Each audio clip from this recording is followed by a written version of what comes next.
internet. Hey everybody, it's time for Game Changers, and my guest tonight is Zane Carney. I like to applaud for myself too. Hey, Vicki. Yes, you have to have self-love. That's That's right, baby. How can anybody else love you if you don't love yourself? Gotta love yourself first. You know, I've been getting to know you the last couple of days, Vicki. and I got wait. I'm sorry. I'm making an echo because I'm opening up another screen on Facebook so I can read the comments without. We're too excited, is what it is. We love because we're too excited. I am excited. I'm excited. Yeah, I'm so glad. Okay, so we're gonna like sit and like bullshit for a couple minutes till people find us. Great. We need them to kind of. They're not used to me starting on time. I do thing, 4 days a week. Other than this, that I am always late. I am historically late, so that's not good. But you too. Oh God! Right now, I'm starting my stream, my Twitch stream concurrently, and I forgot to start, and now I'm doing it, and people are going to pop in the chat in a sec, and so. Yeah, I'm that guy who says he's going to start at 6, and it's 11:47 p.m. So and I sneak in. So here's the thing, so in COVID, I decided to go live every day, 250 days a week. I know you do it too. I do it a lot. It's crazy, right? But I was like, okay, this is too much pressure to be like 5 o'clock on the button. So I'm like 5:20, 5. They know me. So if I show up at 5 o'clock, nobody's here yet. They're like, right. Then they're surprised. What is happening? What's this witchcraft? Speaking of which, I'm just double checking to make sure my stream's going too, because your people are coming in, my people will be coming in, and then I think we'll be golden. I don't know if I'm streaming to the correct channel. I turn my notification off. I need a geek in my house 24/7. Man, IT people must be making a crushing right now. Right? Although they can't travel to us, so it sucks. I think I'm live. Looks like I'm live. I want to talk to you about Twitch. I purposefully did not put your Twitch link. I put your other links in the Facebook thing, but I don't know if you know, I think I told you, they took down all my shows because they had a cloud. So I'm thinking we're going to do the same thing with Twitch. So I was a little worried to put your Twitch link in, but we'll talk about Twitch and how they can find you. Amazing. But I think first you get your stuff set up, and I'll do it right now. Say hi to everybody while you're setting your thing up. Amazing. Hi Karen. Hi Ann. Hi Ken. Hi Rob. Hi Suzanne. Hey everybody. Hello everyone. I can't. It doesn't show me anymore. It only shows me a few people. I have to guess at the rest. You guys have to comment so I'll know you're there. And I don't usually go over to Rick Smokey. Rick, do you have angels of your art that have just been guardian angels over your work through your career? Oh, me personally? Yeah. Oh, sorry. I thought you were talking to Rick. Yes, I totally have. Yeah, I mean, I've had probably the first person, like that would have been Morton Lordson, who I'll bring this back for performing. Oh, whoops, that's going to break. Oh, 1 second. Something's breaking. We're already breaking something. Oh, hey. Don't wreck the place. Oh, boy. What is happening? Okay, something may be permanently damaged. Cool. Yes, my first inspiration and mentor was a man named Morton Lordson. Okay. And he taught the music theory program he was the head of the music theory program at USC when I was there. And he really guided me quite a bit. And then it turned into, Snuffy's always been so sweet. I love Snuffy. Yeah. Who else? I met George Deering, the famed guitar, so he and I talked. But as far as true mentorship, honestly, I'm not asking you about mentorship. This is a question about, have there been angels that have sort of opened doors, just always supported you, always in your corner? My mom. My mom's an incredible artist, and she's always said, "You're going to be the best guitar player who ever lived," and all these amazing things. Johnny Lang has always been in my corner. Yeah, man. I don't know. I have too many. I'm spoiled. I think I'm really spoiled. But going back to your mom, who was the first one that you mentioned, I have a feeling that has a lot to do with the quality of your talent, your success, your self-confidence, because a lot of us don't come from that. Right. They come from criticism, right? So right. Your mother was so supportive and said you were the best. Do you think that gave you a good start? I do. I mean, it's funny. I hear people say, oh, I don't know. I do therapy personally, and people who go to therapy say, oh, my mom was too effusive because I couldn't live up to her expectations of me and all that. But so far, I've been so lucky to have someone who thinks I'm good at music and continually tells me so, even when I'm terrible. So I'm very lucky. Yeah, I do think it was a huge part of me getting started as an artist. I didn't always have that. I had a bunch of people say I was not very good as a singer until recently, when I accidentally, quote unquote, started quote unquote proving them wrong. All I did was obsessively try to work on my singing for 8 years. And then now they think I'm okay, but they used to think I was terrible. So I've definitely had both. I've had people not in my corner. But I've never really listened to those people because not because you'd say, but also because I'm so stubborn. You're not arrogant at all. I'm getting notifications and my notifications are turned off. I fucking hate technology. Anyway. Yeah, it's the worst. It's the worst. But can you tell us, because we're going to go to all the success and we're going to go to all the good things, but this is something that humanizes you. Can you tell us something you didn't get or somebody that didn't believe it? Like, who was telling you didn't have a good voice? Where did that come from? Oh man, I wonder if I'm allowed to say names. All I'll say is throughout my career, I've had a few different managers and it's never really been, it sounds better than I'm making it. It's worse than I'm making it sound. Most people are like, I'm Justin Bieber. I got this big manager. For me, I snuck into having a manager through my band Carney with my brother. And then I had some other relationships with people who were curious with building my solo career. Anyway, along that journey, I had a manager who I played for. And I said, I think I'm ready to branch out of being a hired gun guitar player and lead guitarist and into being a frontman. All right, well, why don't you sing for me? So I said, well, the vision right now, this is a long time ago, the vision right now is sort of Chet Baker sings. I don't know. I mean, I love jazz and I like singing, and check this out. So I played My Romance and I sang it and finished. Ooh. And at the end, he said, cool. Your brother's the singer of the family. You're not. And I went, oh, stick the guitar. And so anyway, here we are years later. And I think that was, he wasn't wrong at the time necessarily. He really wasn't. But I thankfully used that to not shut down. I used that to say, well, I'll practice more and then I'll probably be better. So I don't know. I mean, I worked really hard after that. I didn't just keep doing what I was doing. I took more voice lessons. I practiced along with Katie Lang and Jeff Buckley and Steven Tyler and Freddie Mercury and I worked on it. And now I think people consider me a singer. So I certainly consider myself a singer. I consider you a singer. You're a damn singer. Thanks. So Zane, all right. I'm gonna come back. We're gonna come back around to how you got through your career. What I really want to start with, because me and my people are known as the COVID crazies. And this is kind of a starting place because it's where we are now. And I always like to begin with where we are now. And so you've really, you are high productivity in the middle of this pandemic. But with that, so when this started, I'm imagining you had work booked, you had gigs booked, right? So what were you about to do when the pandemic hit? So bad. A few things, golly. So I was cast as Claude in Hair the Musical. And yeah, we were going to be doing it at the LGBT Center down in Hollywood. So long story short, there for years. You got to come. Hey, when we open, we're still set to open because the entire set was built. It's built. It's ready for us. Yeah, it's ready. So, where do I go? When was your opening supposed to be? Opening was supposed to be March 26th. So we missed it by about 3. So I've learned the whole show. I'm ready.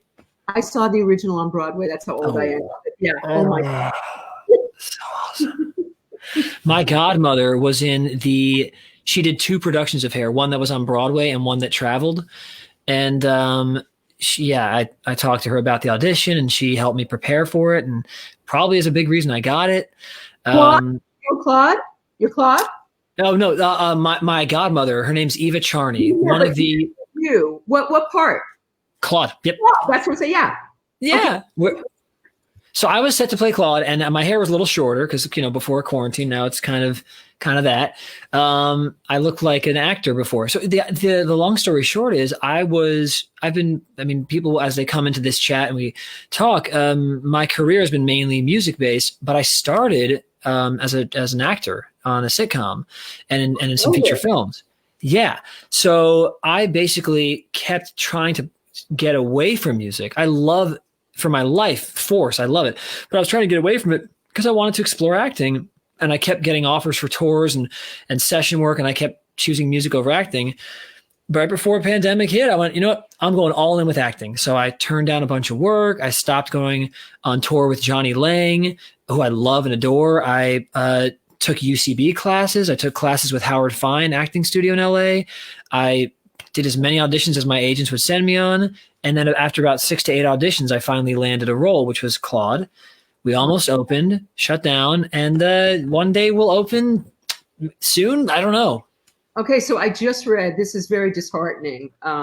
Snuffy, I sent it to him earlier. I just read a few hours ago that the Met in New York has decided, the opera, that they've made the decision today they're not opening for a year.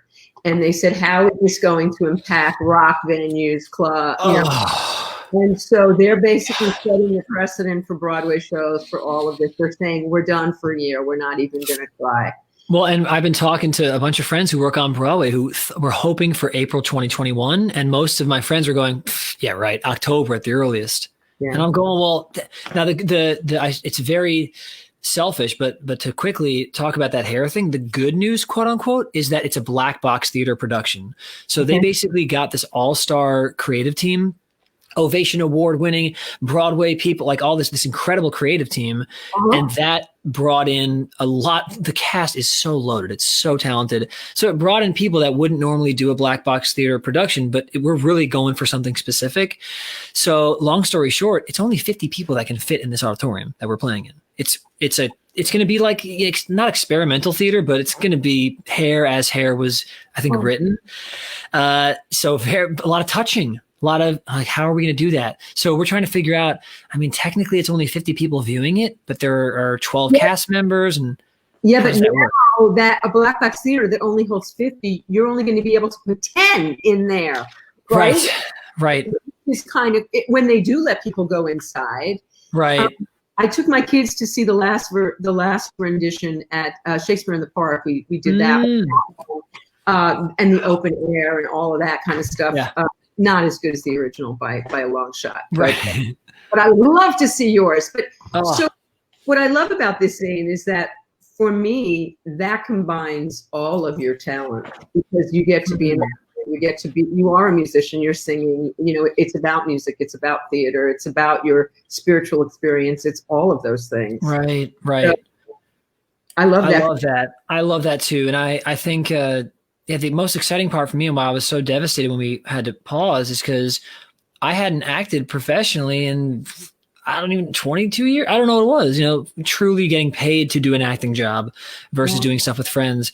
And I was really excited about my agents coming and being like, what? I thought you were just a musician who limelights as an actor. My response to my agents was, I'm an actor who limelights as a musician, but no one would know that because I've never done it as an adult. But acting is really, to be honest, when I'm playing jazz guitar, I'm using probably 80% of the tools I'm using are acting tools. I'm just translating them to the notes of the instrument, but I'm listening, I'm responding, I'm willing to make this moment true no matter how awkward it feels. These are acting tools.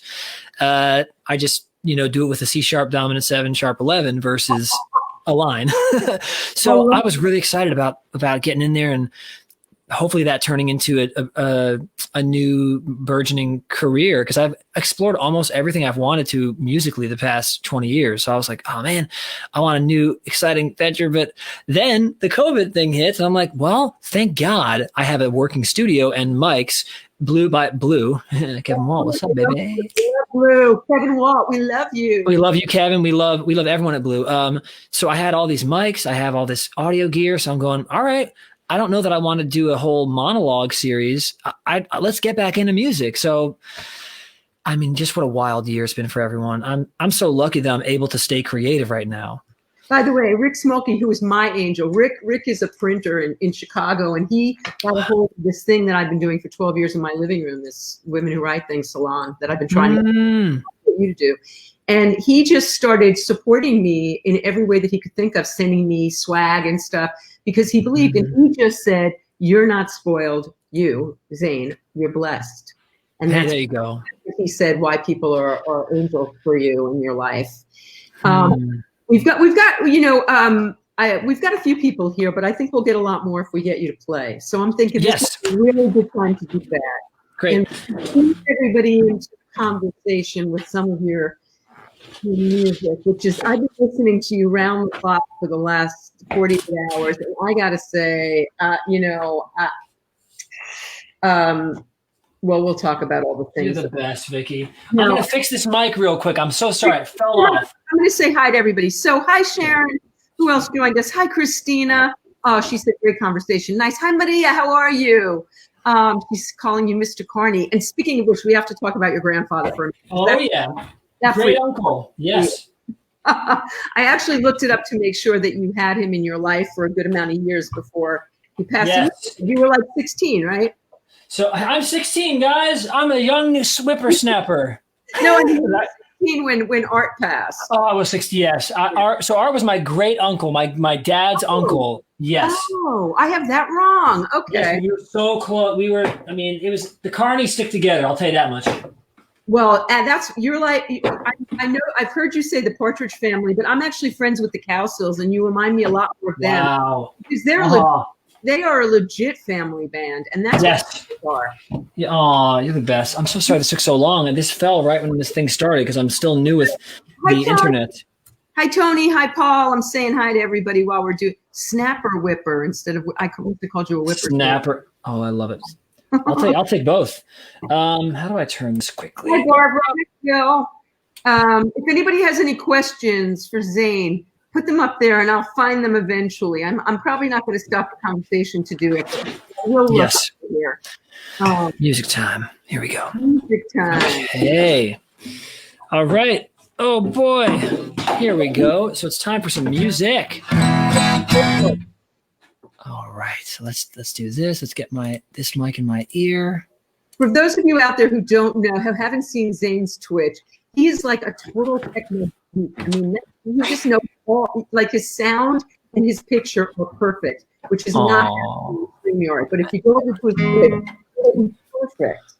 You're the sweetest, Vicki. I'm trying to learn this new thing. So there should be reverb now, and I'm going to sing a song. I know what we're going to close with, which shall remain nameless, but did we decide which song you'd like to hear for this? I want you to sing what was moving you right now. Amazing. Okay. I'm going to turn this off because I don't see you on here, so I'll pause. So is that great? Okay. Amazing. Okay. Well, hello, everyone. So, I think the song I'm feeling right now is this song feels like this day and age. It's an original. It's called I Want to Have Faith Again. I love that song.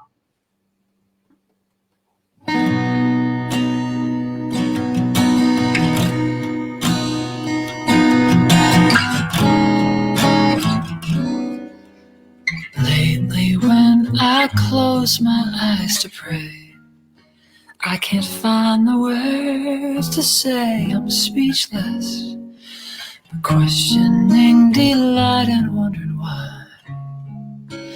Am I so blind? Depends on what I've left undone, or have heard or said or won. The pressure that fills my room and molds me while I sleep, it's killing me. Oh, I'm on my knees, and yet I wanna have faith again.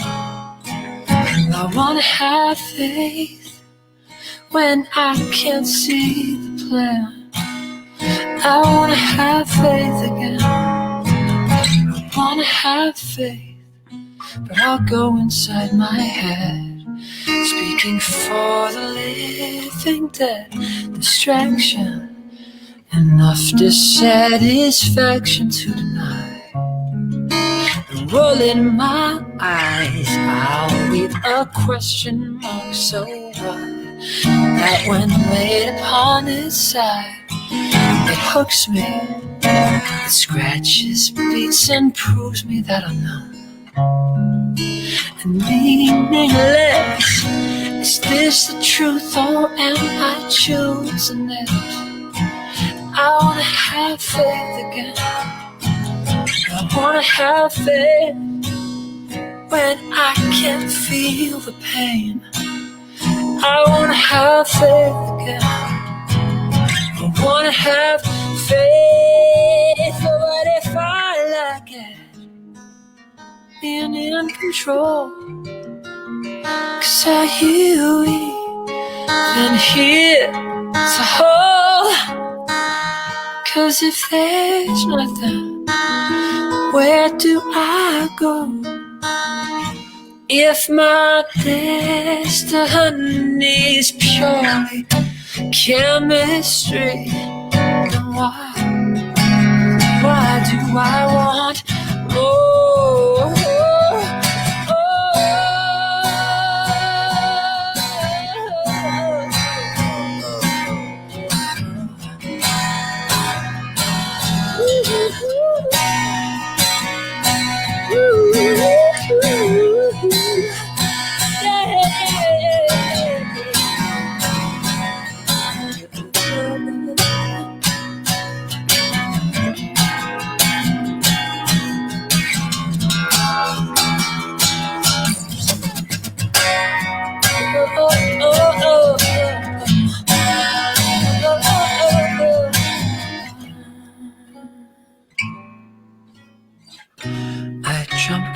Sometimes I can fly, leave my anchor far behind. That moment where anything is possible for me. Is that belief? Love ain't false, but it's a mystery. I'll have faith again. Have faith, but it falls when fingers clasping it. I wanna have faith again. I wanna have faith. When will I stop with all the questioning? I wanna have faith again.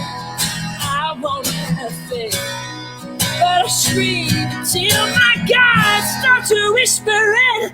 I wanna have faith again. I wanna have faith.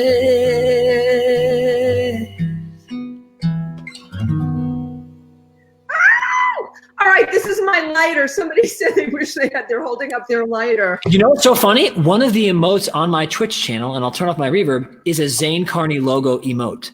Stop. So I'm not kidding. During this whole thing, everyone's been putting up their lighter emotes during my stream on Twitch. I love it. So Tony Vincent just asked, what inspired the song? I heard it yesterday for the first time. Oh my God, what a beautiful song. Thank you. Yes, Satan, my Lord. No, I'm totally joking. Just Satan. I'm totally kidding. Guys, I'm not a Satanist. No, I've had a long journey in my life of whether it was growing up Episcopalian or having probably 60% of my friends in New York and LA were Jewish. So I do Passovers and Rosh Hashanah and different Seders with them, to traveling as a musician and speaking to people about Hindi things and about different belief systems. So there have been a lot of perspectives I've been lucky to experience. I myself was, I had a journey from age, 19? Yeah, really 19 to about 24, where I was pretty hardcore, not politically, but religiously Christian. Like, I was all about reading the Bible every day, and I was going to church Wednesdays and playing in a church band. And stop. Yeah. You have to tell me what this was like. Yeah. Did you have a spiritual awakening? I mean, because I heard you talk about this earlier today. Did something happen to? Did you bottom out? Did something wonderful? Did something spiritual happen? What? In the moment, it felt as though nothing unique had happened. It felt like a natural evolution. But I think when I look back on it, the retrospective, it seems probably pretty clear that the way I was raised and the way my parents explored life, I don't know. Long story short, I think that time in my life was an attempt to connect with both my parents in unique ways. My mom being evangelical or Episcopalian, and my dad, as of I think 17 years old, being pretty evangelical. So I was thinking, how can I negotiate a divorced family and connect with both of them? And Christian, I'll be evangelical, and I'll connect with her, and I also have always been deeply curious about continually asking the question why. The Big Bang. Why did the Big Bang? Oh, we don't know. Well, once we know that, I'm still going to be asking why that. So I like figuring out how things work. That's fun for me. You were brilliant in school. Did you do great? You were a great student. I was obsessive about. It's so funny. I mean, I have this long hair, which is now pandemic-y, so even longer, and I wear suspenders. Well, you can't see them, but they're under there, and all that jazz. So I think people peg me as someone who probably didn't care about school and was too busy being cool and playing guitar. But if I'm going to do something, I want to do it as close to the quote unquote right way as possible. And if there is no right way, I want to create a better way. So, I'm really interested in science. I'm really interested in magic. I'm interested in mathematics. So I think I dressed the part of a college and high school dropout, but in reality, I graduated 8th in my class out of 565 students. This is no surprise to me at all. I was just the nerdiest. And John Epcar and I we went to summer school together. That was one of the best summers of my life, man. I love the Epcars. I love them so much. Okay, so we have to talk about that for 1 second. I got to give a shout out to Richard. So drummer John Epcar from Carney, and you did Spider-Man together, and you've done many things together. His father, Richard Epcar, was my boyfriend in college, which is crazy stuff right there, which is what brought me to you, because I went to see Spider-Man. Yep. Okay, well, I was supposed to be going opening week. It ended up that was like the 11th preview of what became like. Right. How many previews did you 183, get? I think, was the record that we shattered the record. Yeah. But you guys, and I've told you this, and it's really the truth. I don't often pay attention to the band when I go to a Broadway show. I'm an old actor. I'm focused on the action on the stage and everything. And I love Bono and the Edge did the music, so the music is special to begin with. But I have to say, you two were. I missed half the action because I was really paying attention. I mean, you guys were blowing me away. It was blowing me away. Well, you saw a very special show, Vicki. So I think you saw version 1 of the show. So we had Spider-Man 1.0 and then Spider-Man 2.0. What was the difference? So the difference was, Julie Taymor directed and wrote version 1.0 with Bono and Edge and all that. And Disney, Marvel came in, Stan Lee was there to watch some previews. And long story short, at our 150th preview, it became clear that we probably were not going to open anytime soon. So they changed the show, and it was awful because they got rid of Julie from directing. They got a different director. Yeah, and this is all public knowledge. I'm not saying anything that's not. I don't know this about the show. This is crazy. It was devastating for me personally because Julie is a legitimate, straight up genius. Not that Philip McKinley, who directed the second version, is not a genius, but Julie's she's a straight up visionary, and it was an honor and a true honor of my life to work with someone as brilliant as she is. So, The Lion King on Broadway, I assume. Exactly. Yeah, sorry. Julie Taymor directed Lion King on Broadway. She's done many incredible versions of Shakespeare on film, like the best Shakespeares I've ever seen she's done. So anyway, she's a genius. And anywho, so we changed the show. And then in version 2.0, which we did about 3 years of before we closed, I was in the pit. So Aiden and I, which were on stage, we ended up being back in the pit for version 2. So what you saw was really special. Yes, because I was watching you. I got to watch you. And you might not know this because you saw, one of the first 30 or 40 previews. Yeah. We were changing things literally every day, and I would get a piece of music that day. I mean, I'm talking, handwritten because all of us had to obviously read music, and it would say, measures 4 through 10 are now in the key of G major. Measures 5 through 7 are tacit, whatever. And then, as you notice, we didn't read music on stage, so we had to memorize those changes before each preview. Wow. It was so stressful. I made a couple really hilarious mistakes, though, really bad mistakes, because they kept changing keys. One song, they brought a tritone away, which is the farthest you can get from any note. So there's there's this note, and then there's this note, and those are an octave. They're the same note, but they are up an octave. So the farthest distance between those two is halfway, which is bum, ba, bum, ba. So they brought that as far as you could get from the note. They're like, you know what? We're going to do that theme in E major today, not B flat. So I'm like memorizing all these changes. So I played it in B flat to end act 1. And so the end of the act was supposed to go let's see. Oh, whoops. It's supposed to be. But the rest of the band played. So it sounded like. Let's see. It sounded like. It was just a nightmare. And I went downstairs, and Julie said, "What the heck was that?" I'm like, "That was me. I am so."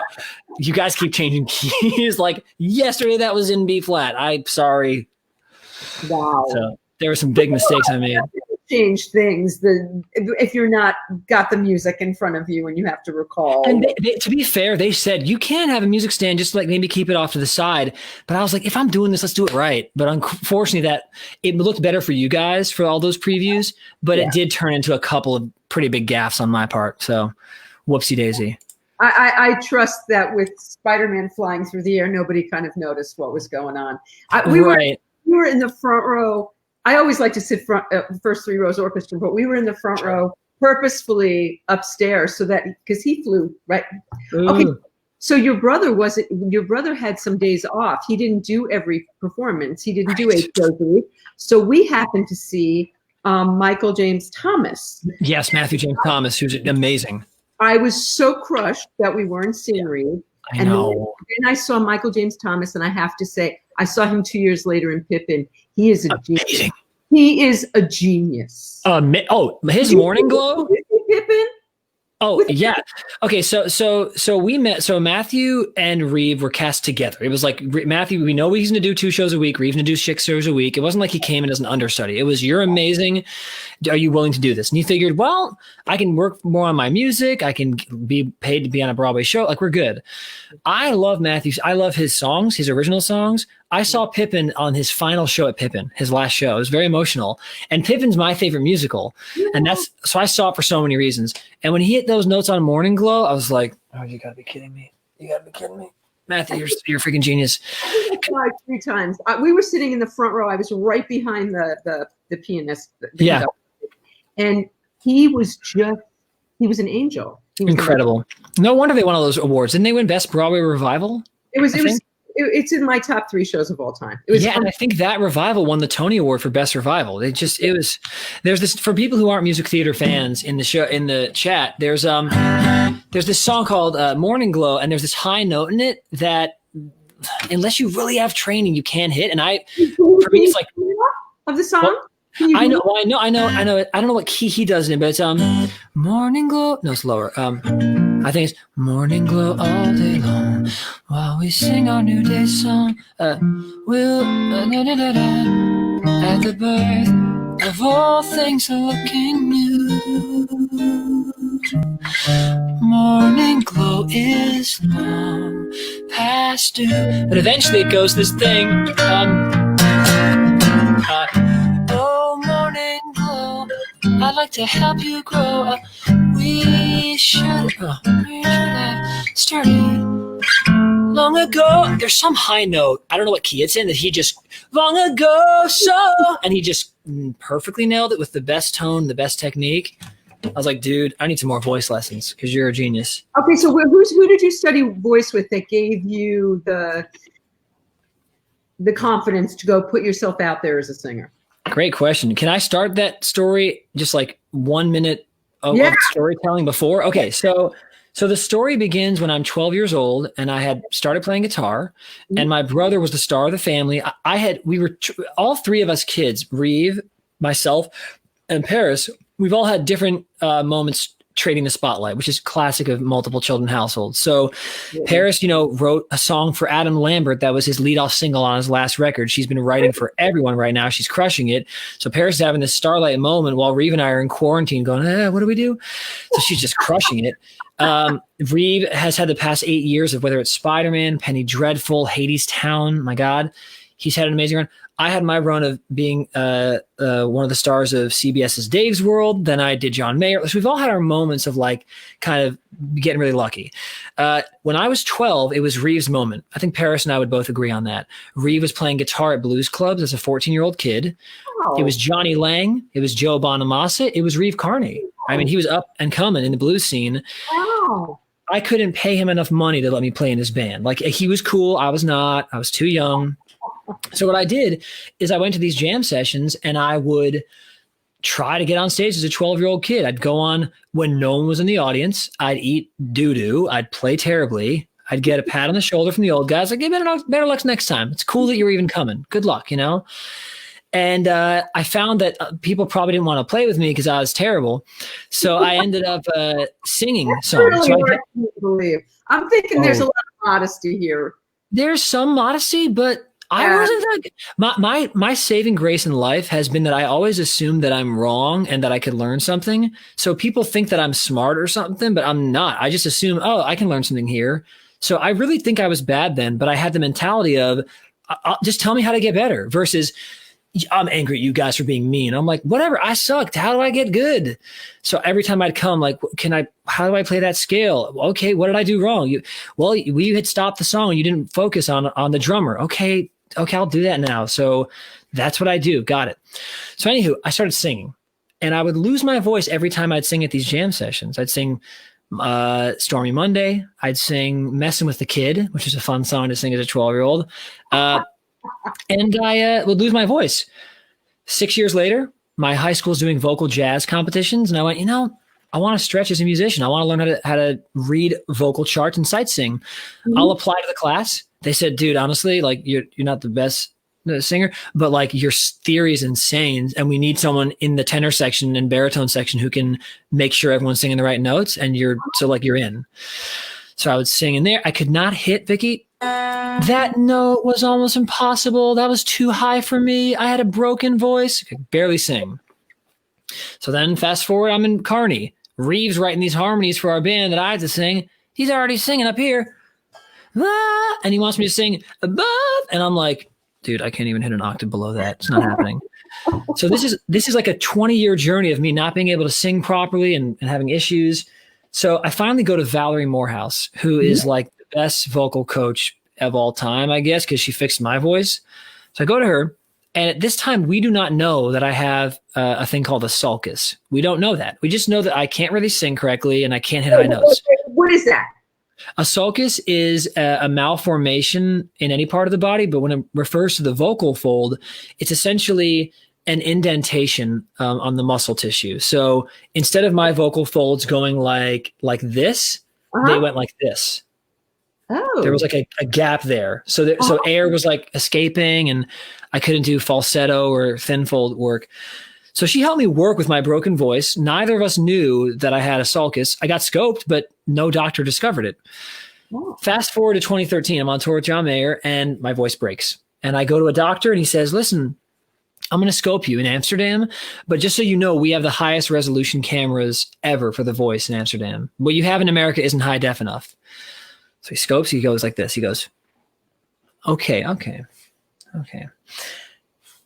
How much money do you pay your voice teacher? I said, a good amount. He's like, you should be paying her 10 times the amount. In fact, you should buy her a nice fancy Ferrari if and when your career takes off. Your voice should be inoperable. I'm like, what? He says, whoever's been teaching you to sing has been teaching you how to work around what's called a sulcus, which is caused hemorrhaging, caused polyps. You would have had deep scar tissue had you not been singing with perfect technique for this issue. He says, Zane, let me explain it to you further. It's like you have a knee that's backwards and you've been running sprints. And I don't know how you haven't injured that knee yet, but you seriously should thank your voice teacher right now. So I wrote her, it turns out I have a sulcus. She's like, oh, I've only heard of a few of those. That's crazy. How come none of the scopes never showed that? I'm like, I don't know. They weren't high res. I don't know. So immediately I got surgery. Oh my God. So what do they do? So they took collagen and injected it into my sulcus, which created an over thing of tissue. And then I had a speech pathologist and my vocal teacher, Valerie Morehouse, helping me massage that down to flat. I gained about 2 octaves of range, or at least 1.5 octaves of range. I gained like my long tones were like 8 seconds. Now like I can hold a note for like 1.5 minutes. I mean, I gained so much technique. And then I said to all my friends and family, now I can start using the brains that I kind of have to learn. So I just took 2 lessons a week with Valerie, and I was on tour with Mayer doing 2 lessons from the hotel rooms. And I was working with my speech pathologist, Dr. Linda Carroll in New York City on speaking correctly. And now I haven't lost my voice really in about 5 years. So what was your downtime? You're touring with John. What's your downtime when you have? It was perfect. We had 3 months off from tour with Mayer. It was December 2013 was the surgery. I went back a week later and played Spider-Man Turn Off the Dark. So it's 6-7 days of not talking, and then you're back. Wow. Well, it was also Spider-Man. You didn't have to use your voice. You're playing guitar, right? Yeah, so exactly. And then how long did it take you of doing the voice lessons and all of that till you were singing full? I would say 3 months until I was able to, probably a month before I got back to where I was, and then 3 months to start discovering new parts of my instrument. And then, every day I'm doing some sort of phonation goofing around. So I might walk around the house and do, okay. And then I feel how that feels and I adjust it. Okay, my voice is a little sore today. Let me try a wee. Wee, wee, wee, wee, wee, wee. There you go. Okay, and then I take that vowel shape and modify it with the and so I'm constantly like obsessing about pretty much everything involving technique because I'm a nerd. You know, you're very self-effacing and very humble, but I think for me, what sets you apart, you have no ego in your craft. And I think that keep learning and growing because you have a willingness. A lot of artists, if you tell them you can't sing or you can't do, they'll go, oh, screw you. I'm going to go over here and do it. But instead of doing that, you will, okay, what can I do to change? Your willingness to grow and to learn is very inspiring. I appreciate that. I wish that was across the board, but I certainly have a typical musician ego. If someone, I'll puff up my chest and be like, screw you guys. But I think in general, my mode of operation normally is how can I improve? And I don't know. I mean, I remember taking these amazing classes with Howard Fine, who's just an acting genius. And he talked in class about can I say BS, the BS word? This is uncensored and amazing. Yeah. Amazing. So he just said, the most important thing, one of the most important things for an actor or performer is having a bullshit meter. So if you can't tell that what you're doing is anti the proper technique or is not connecting with the audience, like I can't help you there. But if you can hone in and develop that, then we're talking. And that's something I think I've had a pretty good run of noticing when I'm making a mistake, and I do not allow that to let me judge myself. So I go, oh, I made a mistake, and now I have data. Now I can fix it. So I'm not the sort of person that goes, oh, my voice cracked, I'm quitting. I go, yeah, it cracked. Why did it crack? Oh, because my vocal folds are sore. I can work with that. Facts I can work with. So for me, it's almost like my focus is less on trying to stay humble as it is. I'm just really curious about how to solve problems. I don't know. I don't think it has anything to do with an awareness of trying to be anything. I think you just are. You're a very authentic person, and you are just very present in your craft, in your humanity. I'm just very impressed with you. Thank you, Vicki.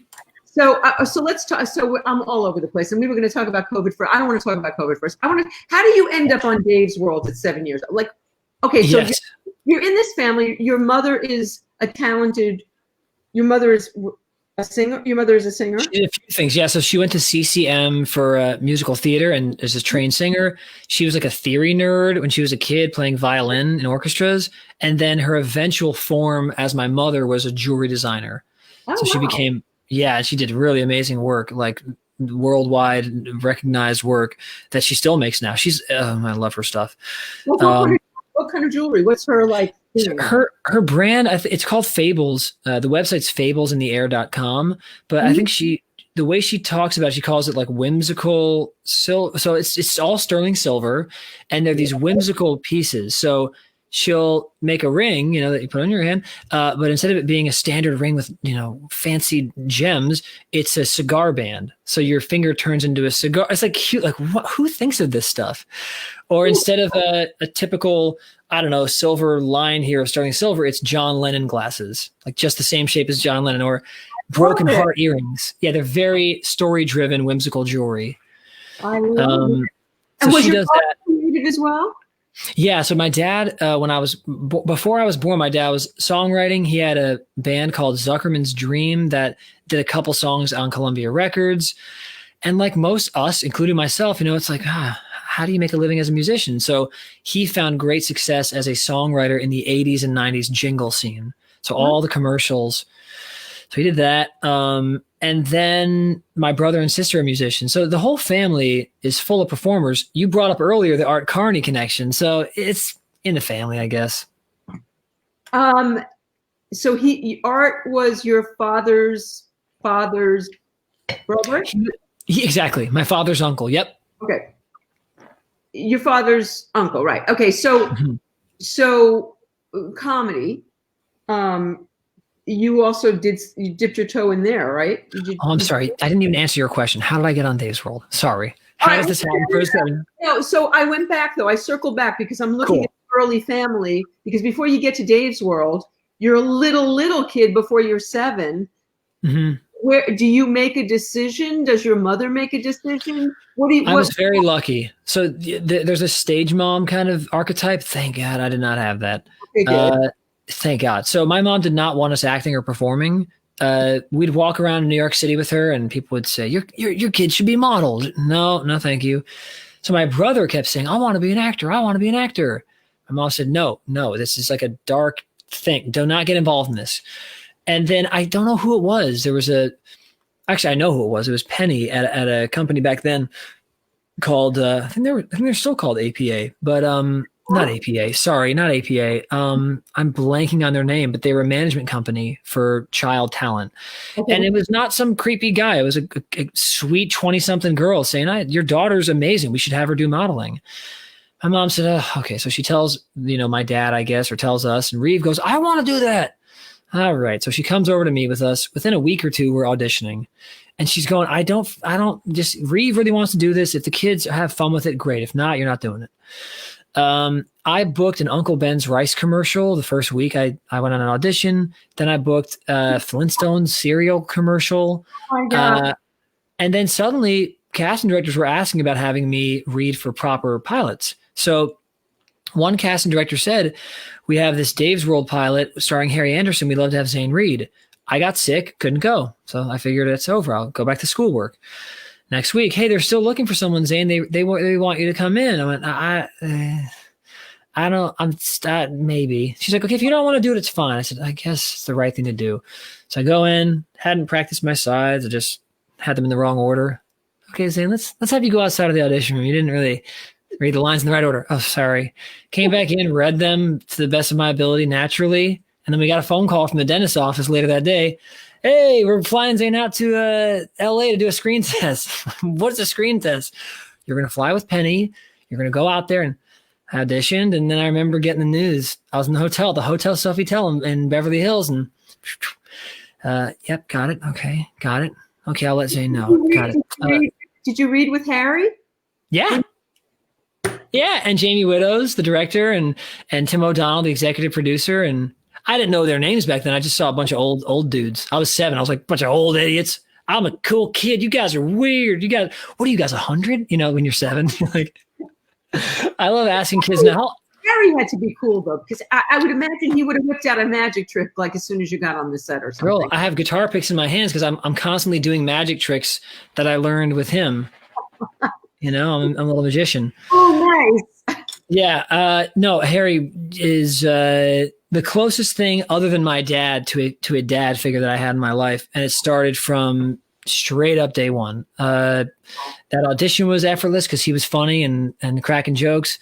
The first day on set, the first words out of his mouth to my mom were, "I don't want this to be the biggest thing your kid ever does. Okay, he's just here to have a fun time. We're going to make it fun for him. We're going to let him go to school on Mondays. He's going to go to school every 4 weeks. He's going to have a normal life."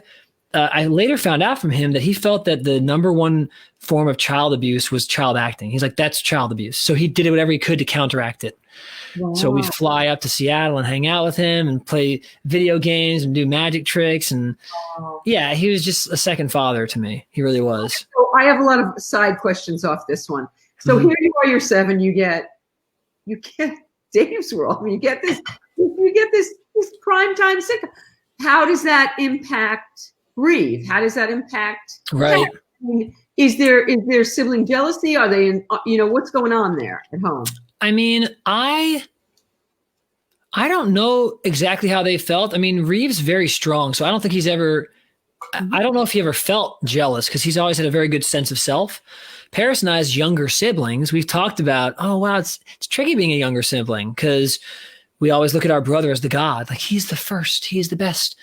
So I don't know exactly how Paris felt, but I know that I felt guilty in some ways. Thinking, man, stole the spotlight. And I'm a middle child. What a typical middle child move to steal the spotlight. So yeah, I don't know. I mean, but I mean, if there is a God, which I personally do believe in things that are unseen that are happening. And so I personally do believe in God, but that's okay if people listening don't. But mine is non-religious at the moment, not organized, but I do. And so if there is, which I personally believe there is, it has its own ways of kind of maybe navigating and nudging certain individuals and planets in the right direction. So I go, well, yeah, I really feel like I was just operating out of curiosity, but one could analyze me quitting acting as a, oh, sorry, guys, I'll go back into the shadows. Before we get to the quitting, so you're in this, you get years out of this. How many years were you on there? So I was 4 years on that, and then I did some more work after that for 2 years. What else did you do after Dave? I did a film called My Giant with Billy Crystal. Oh my God. And then I did a guest starring spot on the Amanda Show, which as a kid was like the coolest thing. And then I did a mini series with my brain is blanking on her name. She's from the Little House on the Prairie. Melissa Gilbert. Yeah. I did a mini series with her called Zoya. And then I started getting direct offers for different things, and I turned them down because I wanted to do guitar. So I quit acting. I remember on the ride to the My Giant callback, the final callback with Billy. I didn't know Billy was going to be there, but he was. I said to my mom, I'm 14 or 13, whatever I am. I don't want to do this no more. She went, really? I said, yeah, I just want to play guitar and do school. She's like, you sure? I said, yeah. She goes, cool.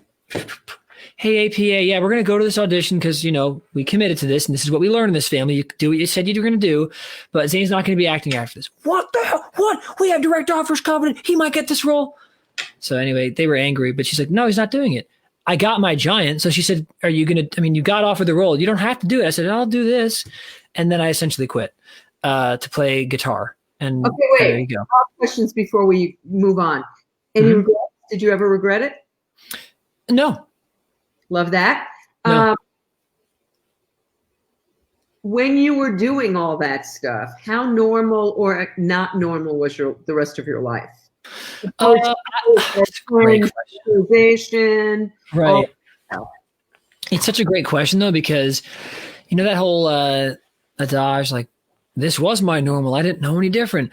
That unfortunately rings true. I didn't realize until I was probably 16 in high school dating my ex-girlfriend. We were kids. Mm-hmm. She had this wide group of friends, and every day after school, they'd just have play dates. They weren't called play dates when you were a cool teenager, but they'd go to the mall and eat Cinnabon and go to Apple Pan on the west side and hang out at parks and play. I'm like, what is this? Like, I'll hang out with you, but I've never had friendships like this. She said, what do you mean? You're voted most popular in like junior high and high school. Like everyone knows you. I said, yeah, I don't hang out till after school though. Like I go home and I was realizing during the conversation, oh, that's how my child acting template worked. It was go to work, you're friends with them, and then you come home to your family. And there wasn't time to hang out.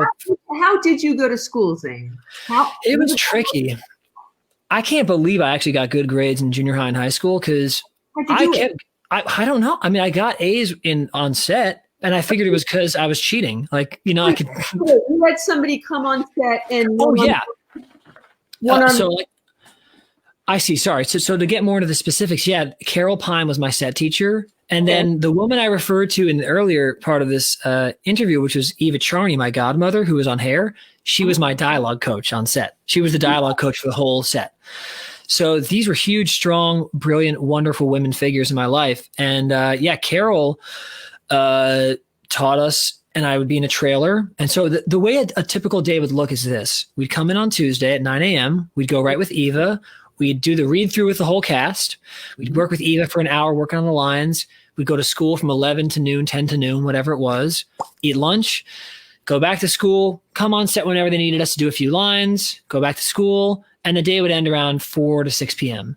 So I had a full work day from 9 to 6 from age 7 to really 8 to 12 while doing school on set. So there were like no breaks. So no wonder I don't understand the concept of taking time for myself. I'm just like, go. But no socialization with it. There was no time for socialization. Well, thank God for Andrew Ducote. Andrew was my co-star on the show. He was a year younger than I am and played 2 years younger in the show. I don't know what I would have turned into if Andrew weren't on that show. And we're like friends now. He's editing a music performance piece my band Carney did. So yeah, he's just the best, man. Okay, but so there was no like parties and after school run. There was no time for any of that for you. There really wasn't time for it, and I found ways to be somewhat normal. I mean, I hung out with, like I did roller hockey during that time, and so I'd play roller hockey with the kids. My brother and I were on a team. I did a few different things that were socializing, but yeah, I mean, my best friend in my mind was either Andrew or my friend Adam Meyerfeld, who lived in New York City. Like the idea of an active best friendship is not something I really had. Thank God for Andrew, I did. But yeah, it was not exactly the typical social structure. And I'd get home later after my siblings because I was still working. And then on Fridays, we'd film till 10 p.m. And they'd let us come a little later because we were kids. So we'd come at maybe noon on Fridays. And then Paris and Reeve would grumble, why does Zane get to wake up late? And I never explained to them, I didn't know. I'm like, I'm working till 10. Let me sleep in. Dang. Like it's not like I'm doing it because I'm lazy. It's because I'm working. So it was a weird thing. But it worked out in a few regards. So when I'm in a session now as a hired gun, we haven't talked too much about specifics, but I love many different forms of artistic expression. So I've been a hired gun as a touring musician. I've been a session player. I've been a producer. I've been a songwriter, an artist. So in all these different arenas, I use my acting tools. So I remember being on set and a director would say, this moment, Zane, has to feel connected and it has to feel like you really care about what Harry's saying. Okay. And I'd go, okay. Got it. And then I do it again. Now, obviously, caring and doing those feelings is the best way to get to that. But there is technique involved in displaying that, especially on a 90s sitcom. So I had to translate, so maybe caring might look like this. If I said, Dad, I really love you, maybe that doesn't feel as caring as Dad, I really love you. Trying to get something like, it's like, these are things of just like, I need you to hear me, and me needing you to hear me is me caring about you because I'm taking you in. So there are little things I had to just figure out as a kid. So when a guy in a session says, hey, make this song feel more buttery. I'm like, buttery. Okay. Buttery. So like, no, that's like too folky. Buttery. That's it. Press record. That's it. I'm like, okay, buttery. Right. Because an F sharp and a G rubbing in a half step on the third and fourth does create a butter while still being nice and pleasant. Cool. So it's like, I'm really grateful that I acted as the point, because it allowed me to work on this translation tool of like, what do they really mean? So in some sense, I think, although I want to be an artist and I want to break free and have other people produce my work and play in my band, one of my best skills probably to this day is collaborating with others, because I can help them achieve their vision because of those tools. You also have an amazing gift. Like, I was listening to your Twitch last night, and I only understood half the words you were using, because it was all this technique gaming. It's super geeky. I love it. But then you can turn around and in the next minute have a conversation with me, totally, I don't want it, respectful is the wrong word, but totally appropriate and lovely with an old person. But you move through the world, you move through these worlds with ease. And I think that's probably a product of, you've dealt with adults your whole life, right? You've been, in the adult world your whole life. You behave like an adult. So it was interesting, because all of my dealings with you, you're so enthusiastic, responsible, lovely. But then to see you be this kid last night, kind of, this Twitch kid who likes to game and do all this stuff. It was just sweet to see how, with what ease you move through. And I think that's true of your acting, your music, you know, things that you do, you move through with ease. Thank you so much. Lovely to watch. Okay, so let's talk about the transition to music. So you decide, I want to be a musician. This is what I'm going to do. You only started playing when you were what, 12, right? Yeah, almost kind of when I was 10, just because my brother got a guitar when he was 12, and I 4 months later asked if I could pick one up. Oddly enough, the first song I learned on the guitar, Age of Aquarius. I don't know why, but that's weird. It's a great song. A lot of key changes, or two at least. But yeah, so I learned that, and then I think I was 12 when I discovered West Montgomery. A lot of stuff went down when I was 12. The show canceled. We moved to LA permanently. There were a lot of big shifts, and I discovered West Montgomery, and that really changed my life, because it became less about being in a garage band or trying to be cool, or I don't know, doing music for the social reasons. And it hit me in my core, which is I love figuring out how things work. And I heard him solo on No Blues on an album called Smoking at the Half Note. And I just immediately went, this is how my brain works. I get this in the sense that this is my soul. I don't know why it's my soul. I intend to find out. So the next 2 or 3 years, I went to guitar camp every summer for a week or two. I studied the melodic minor modes. I studied diatonic harmony. I studied jazz turnarounds. Or did you teach? Were you self-taught?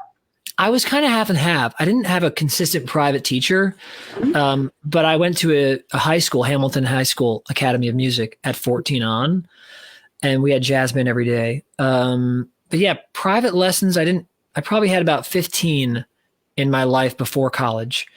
But I would go to these intensives for 2 weeks, guitar, I think it was called the National Guitar Workshop. It doesn't exist anymore, but I went to that. Had a great teacher named Tom Dempsey who taught me. I remember the day the light bulb went off. He's like, all right, here's the Dorian mode. It's, if you're in C, start on the note D, and you walk up it, and you can create it by starting on D and ending on D in the key of C, or have someone play a D minor chord and play a C major scale. And my mind went, what? So after class, I'm 13. Like, hey, man, so does that mean if you start on F and you play a C major scale, it's another mode? He's like, yeah. Like, wait, okay. So how do I practice this? He's like, get some 2-5-1s, play them into some recorder, some tape recorder, and then just start soloing over them. And I'm like, oh my God. So I was like 13 or 14 being exposed to pretty fundamental core music theory. And that was always my guiding light versus, all right, if I get there, then I'll be famous. And then I'll, it's just like, I care about learning about this. And that's why I quit acting, because I found something I cared about. Mm-hmm. So, yeah. Okay, so you start doing the music, and you're now going to regular school. Yeah. Is it a weird transition to now be in a classroom with other kids and doing that? Thankfully, it wasn't as weird. I think, again, because I was lucky to have Andrew. So I had a friend, and we had hiatuses during Dave's World. So I would still be going to school. Once every 3 weeks, I'd go to regular school for a week. And then every 4 months, I'd go for the rest of the school year. So it didn't feel that weird. The only thing that was a little odd was coming back to New York City, because we didn't move to LA until I think September of 97, something like that. So we had April to July in New York City. Dave's World's been canceled. I'm back in New York. I'm going to school.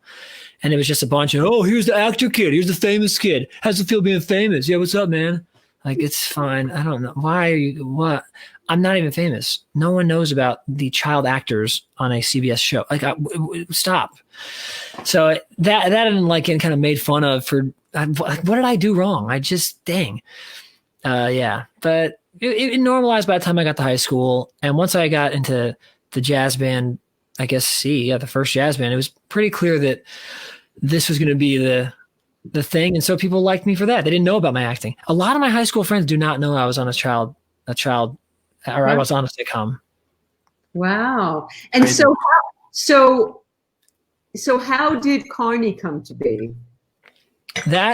So it started really when I was 12, believe it or not. We had a band called the Bluesberries. The Bluesberries featured Aidan Moore, the bass player from Carney, John Epcar, the drummer from Carney, Reeve Carney, the Reeve Carney from Carney, and Zane Carney, the Zane Carney from Carney.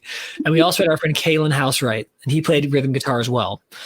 So this is the Bluesberries. We did a show that like Tiger Beat covered because it was some actor thing, and I was still on Dave's World. And we're gonna come bring the girls to this show and watch these guys solo, and so we did that. And then I think it was 6 years later, Reeve started really writing songs and doing solo shows of his as Reeve Carney. I was touring with either Renee Olstead or Jesse McCartney at the time, and I was off a tour date, and Reeve said, "Yeah, man, you want to play guitar with me at this Kulak's Woodshed or some small venue in the Valley?" I'm like, "Oh yeah, sure." So I played, and then Reeve said, "Dude, this is so awesome playing with you, man. Playing with my brother. We should play together more." I should say we also, in between that time, I played guitar for Reeve Carney, the blues, prodigy. So anyway, yeah, we started there. A couple months later, we're playing Molly Malone's, and Reeve said, "You know what? Let's call it Reeve Carney and the Revolving Band, like Tom Petty and the Heartbreakers." So playing together again. This time, John Epcar's not in the band yet. Technically, Aidan's not in the band yet. Just a revolving cast of people. Eventually, Aidan joins the band, and then we have a different drummer. My sister's singing. Charles Jones is playing organ. Sometimes Tommy King. It's just revolving. Mm-hmm. We get signed by Interscope and by DOS, which is a management team. And pretty quickly they said, "Okay, cool. We're going to put you with this producer, and good luck." We get in with the producer, and he felt really strongly we had to change a few members of the band. The label felt that we should really get a clear commitment on certain people of the band. Another member from our management team said, "You cannot tour as a 7-person band. We need only 4 of you for the first run." So throughout all that awful transition, it turned into this beautiful thing, which was Reeve, John, Aidan, and Zane. And then we decided to call ourselves Carney instead of Reeve Carney, the Revolving Band.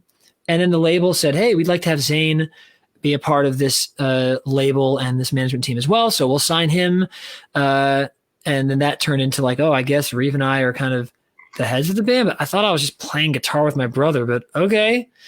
And then the band broke up.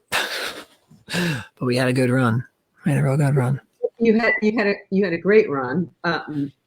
Very, very renowned in LA. What can you talk about why the band broke up, or is that? Yeah, no, totally. So we were doing Spider-Man Turn Off the Dark because Julie came to see our band play, Julie Taymor. She wanted the whole band in the musical. Reeve played Spider-Man, of course, and I played lead guitar, and John and Aidan played bass and drums. During that show, it just became clear that there were creative differences, and we tried to make it work for a few months at the end of 2011, early 2012, and it just wasn't working out.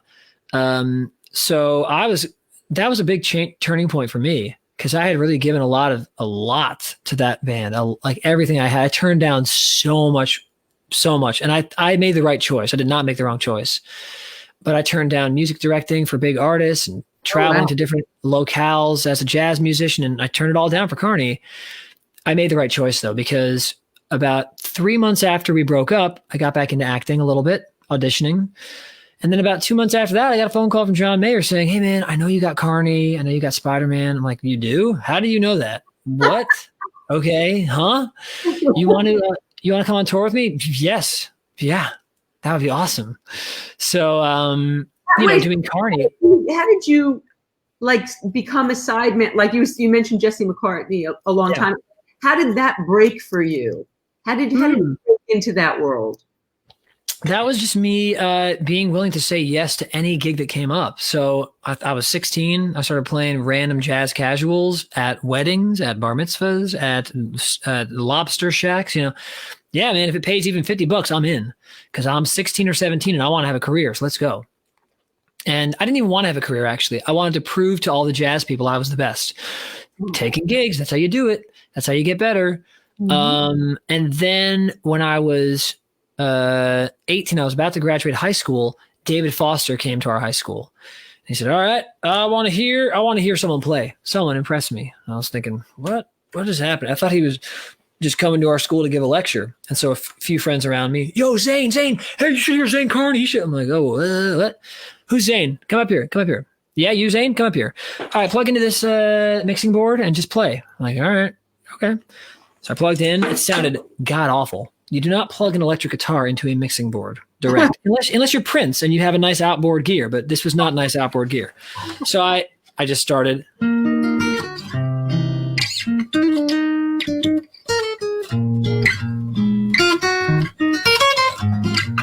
I did my little version of Round Midnight. I had this whole like this straight eighth note thing.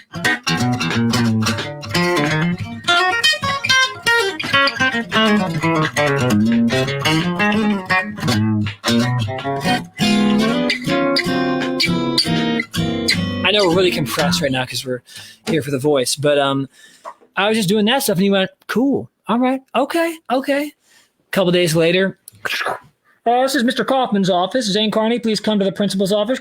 Zane Carney. I'm like, "What? I never do anything wrong. I never even ditched class. What?" "Hey, Mr. Kaufman, is there a problem?" "David Foster called. He wants you to audition for Michael Bublé's band tomorrow." I'm like, "Oh, well, who's Michael Bublé?" No one knew who that was at the time. I'm like, "Oh, okay, sure." Go to the audition. He's like, "Hey, Michael, this is Zane." I'm like, "Hey, nice to meet you." He's like, "This 18-year-old kid, man. This guy's crazy, man.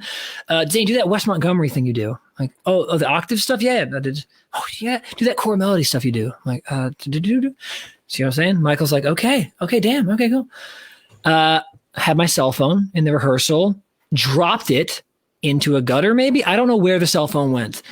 Here we are, I don't know, 4 days later, I don't have a cell phone. I dropped it at the audition. Like, I keep calling my voice memo. Did I get the gig? Didn't get a phone call. 2 weeks passed by. I go, I lost my cell phone, but it doesn't matter because I didn't get the gig anyway. So who cares, man? Whatever. Maybe I should just be an actor. I'm in Monterey Jazz Festival. I'm up there playing with my high school big band. My friend Tommy gets a call. "Hello? Oh, David Foster? Okay, here." And I'm like, "What?" He's like, "Hey, David, it's Zane. I couldn't reach you. I've been trying to reach you. I called Tommy because I had to we need you to come down to the first rehearsal tomorrow at the Roosevelt Hotel. You're in the band." I'm like, "I got a gig? What?"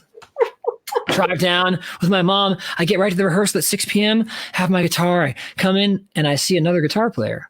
Now, mind you, as a jazz guitar player, I knew what was happening. A rock guitar player might be like, "Cool, 2 guitar players?" Doesn't happen in a big band. Big bands have 1 guitar player, if that, to be frank. So I was like, "Huh? What?" And then as I'm walking to plug in my guitar amp, David comes in from the side. He's like, "I'm so sorry, man. The manager was freaking out because he couldn't get in touch with you. We got someone else. But like, honestly, I promise you I'll remember you." I'm like, "Okay, it's cool.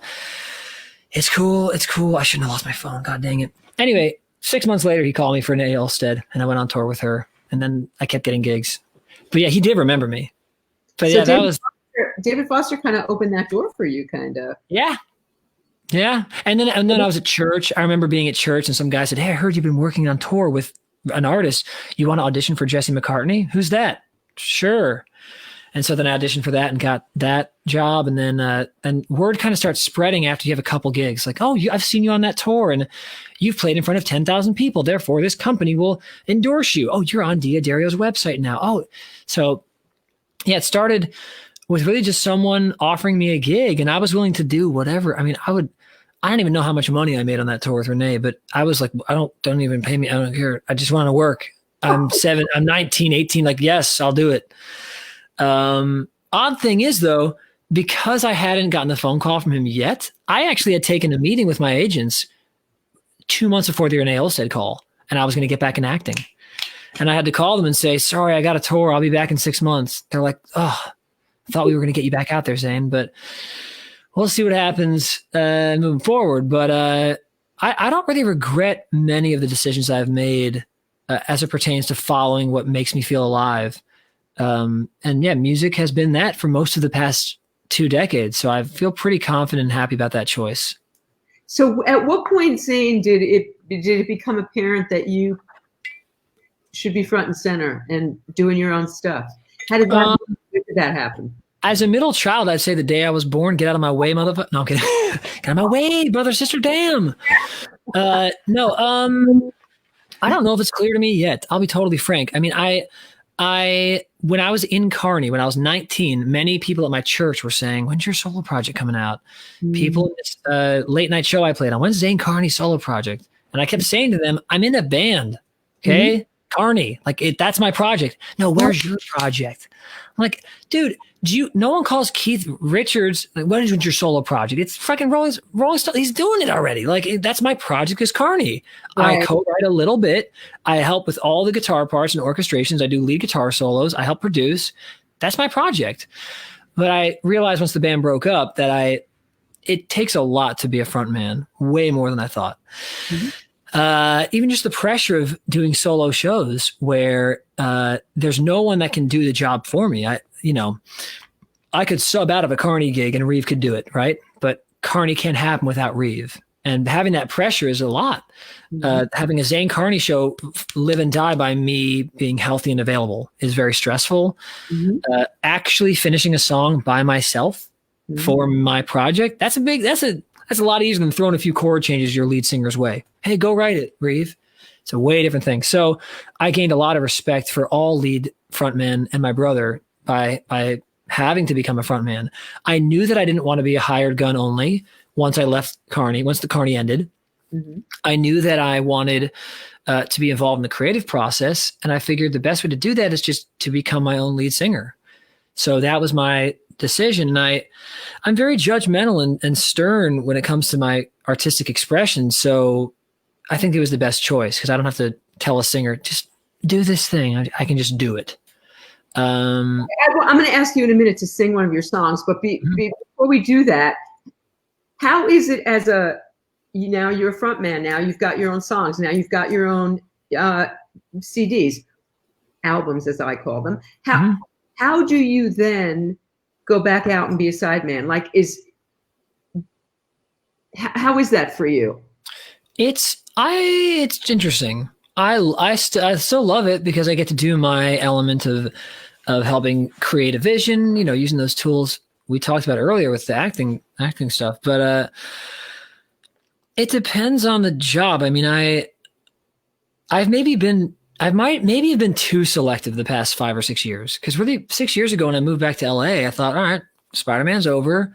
The John Mayer tour has ended. I don't know if I'll play with him ever again. If I don't ever play with him again, what a gift. Oh my God. Thank you for that opportunity, John. We'll see what happens, but I'm laser focused on my solo career. So I'm going to keep writing. I'm going to do residencies and all that stuff. And so I did. And all signs were pointing towards that really taking off in 2015. But then I got sick. It's a long story, but I got sick and with like a mysterious chronic-y fatigue of Lyme, who knows what it was, but I was just real fatigued for about a year. And so I ended up, kind of that momentum was lost. And the past 4 years have been, let's get the momentum back. And I was really before COVID, I was in the best shape of my life. I was about to star in this musical. I was about to bring my agents, like, let's go. I'm back. And we're closing. Cool. Okay. Well, time to beg for money on Twitch. Time to be a busker. No, I'm kidding. I love my community on Twitch. You guys are laughing, hopefully, at that. But it's just a totally different mode of expression than creating. And yeah, they're laughing, thankfully. We're gonna come to your Twitch people and talk about that in a minute. So how did the John Mayer thing happen? John Mayer. So that started. Yeah, I've heard versions of this story, but I think the real truth is, I made mutual friends with a lot of artists in LA growing up out here. And one of them was one of my favorite, most loving sweetheart of musicians, a man by the name of James Valentine, who plays with Maroon 5. He's long blonde hair, their lead guitar player, and collaborator, writer. You know, he's just brilliant. And he apparently he talked to John and said, "Hey, I heard you're looking for a new guitar player. You should check out Zane." He's like, "Who's Zane?" "No, I'll send you some YouTube links." And then a couple of days later, John just said, "Hey man, I saw some YouTube stuff. I'm in, man. I want someone who does R&B and gospel and jazz and folk and jam band and rock." And I said, "Oh, that sounds like me. I like all that stuff." He's like, "Well, you want to do it?" "Yes, please. I would like to do that." And so with about 2.5 years of playing with him, it was a real dream. It was really, really awesome. I imagine it's been a life changer for you. It really was. It really has been. You know, it's funny too, because I haven't done his past couple tours, and every now and then I get a text from a friend, "Hey, I'm coming to see you on tour with John. Are you?" And I'll say, "Oh no, I'm not playing with him anymore, or at least not right now." And they say, "What? What happened?" I'm like, "Nothing." It's odd to me. It's almost like if a basketball coach, gets hired by a team and then his contract's up and he's not renewed, and people go, "Oh, that's a real shame." And I go, he fulfilled his contract. He got paid by the contract. They're both happy with the results. That's to me, that's a great partnership and a great relationship. I'm nothing but grateful for that. Even the way I said that sounded like I was being facetious. I'm not. It changed my life playing with him. I will forever be grateful to him. And I love him as a person, and I love his music, and I love really pretty much everything he stands for. So, and I think he's one of the best songwriters of our generation. And I think in about 20 years, people are going to look back and go, "Oh, damn, what?" Like, go listen to Born. But also an incredible guitarist. He's crazy. It always surprises me, like how brilliant he is.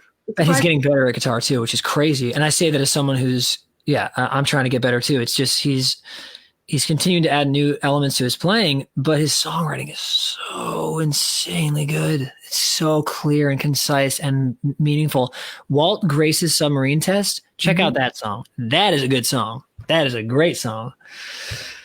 But now let's check out one of your songs, Zane. I was telling you before we went live that I was listening to your song, "I Love You," and at the beginning of the song you say that this is, or maybe it was in the liner notes, I'm not sure. You say, "This is my favorite song that I've written today." And I play it and I was like, "Yeah, this is really great." And then something happens in the middle of the song that just blew my brains out. Would you play it for us? Yeah, totally. I'm going to quickly change the compression setting on this. I'm going to talk to people while you're doing it. Okay, great. Everybody's just loving you. What they're saying is how great you are and how much they love you. And you guys are so sweet. Oops. I'm trying to see if we've got any questions here. How do I tighten this even more? 1 second, Vic. I'm just going to fix this real quick. Do what you need to do. We can. Hey, Rob. This is Rob. I'm saying, "Hey, 2 funny stories." Yes. We've done there just the tour. You've done studio work with John as well, yes? You were on one of the Yeah, I played guitar on Paradise Valley on a couple songs. Tony's saying team player, so cool. Yes, absolutely. Okay, that should tighten that just enough. And then we'll get some reverb going. Love it.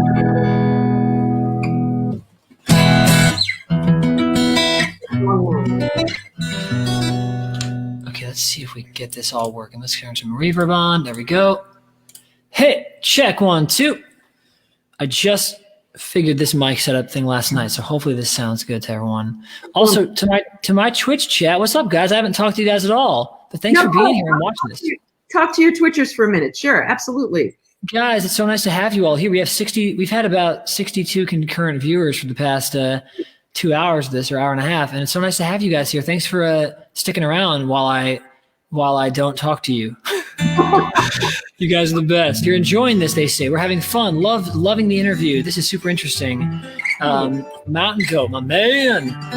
Shane. You guys are awesome. All right, well, let's do this song. Yeah, I will say there's one song that has probably surpassed this as my favorite song. Oh, play that. Play that. Really? Yeah. Okay, I'll play that. I'm not sure what sort of listeners you have on your podcast, but I have a feeling that this will be their favorite song that I've written too. I think. Yeah. I mean, they've never heard me, but maybe. Of course they've heard you. Yes, of course they have. Yeah, I hope you guys like this one. This one's getting a proper production soon. It's called Ever After.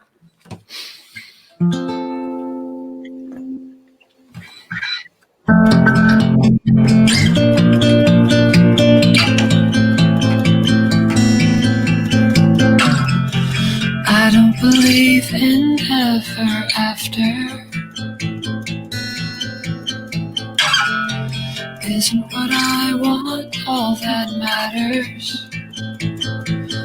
These self-inflicted wounds, they won't revive. Like the time I lost my kite, it was 97. I was 11. The very next day I lost my mind. 20 years later I can't find it. I guess I'll never know until I try. But my father never cries, and I'm right there with him. So why do I miss him? Ooh, will I ever measure up? Ooh, or will I always be alone?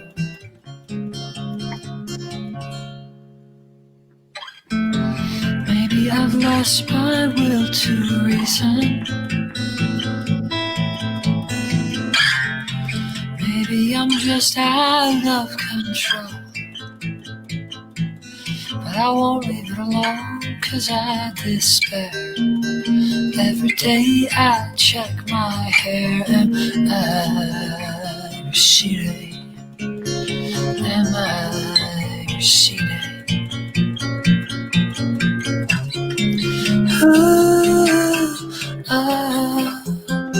Will I ever measure up?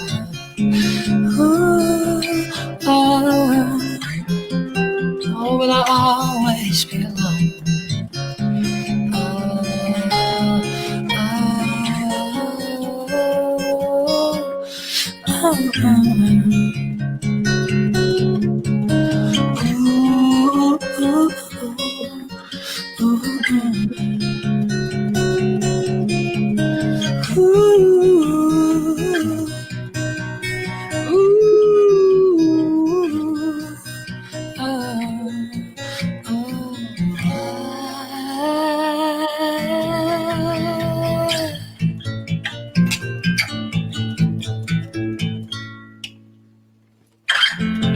Christmas has never felt the same, 'cause I always find a way to blame me.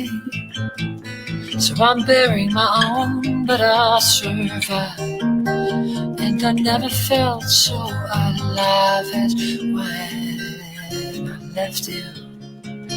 Too bad I can't let you go.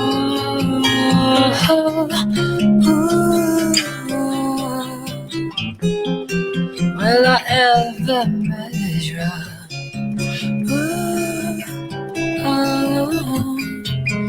Or will I always be alone?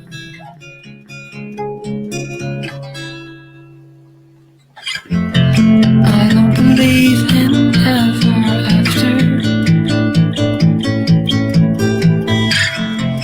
I don't believe in ever after. I don't believe in ever after.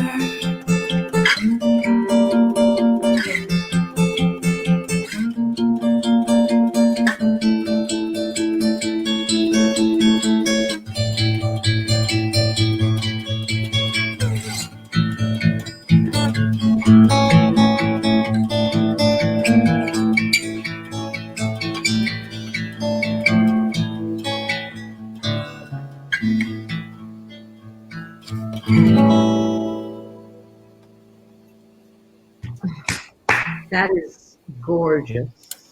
Thank you. That is okay. I love the singer-songwriter thing. Can you tell us what inspired that? Yeah, I mean, that was a song that came out of a session I was doing with a really incredible producer by the name of Tony Berg. And let's put that back. I don't want you to put that away so fast because I still think I want you to play I Love You. Yeah, I'd be happy to. I also would change the compression settings because I forgot to took the compression off this mic. Thanks for the love, everyone. Thanks for the applauses. I did some work with him, and he encouraged me to write songs that were more transparent and more honest. And the story of that song it's essentially about my journey that I'm still going through. I'm still walking through it, which is the letdowns in life. And so in my mind, it was whatever I set my mind to, I could achieve. And it's not that I don't believe that anymore, but I forgot that it's not just my will that exists on planet Earth, but there are 7 billion other wills, number one. Number two, there are natural laws, and someone might call God's will. So my vision of the story went like this. Carney starts, we do Spider-Man for 6 months, we end that, we open for U2. All that happened. We did all that. We leave Spider-Man, we release our full-length record, we are played on rock radio, we're the next Kings of Leon, everyone's adoring me, I'm the coolest guitar player, I'm so mysterious, oh my God, I'm so dark and cool, and I play the craziest guitar stuff, and I'm a worldwide phenomenon, and I go down in history as the greatest guitar player who ever lived. This was the story I thought. A lot of that.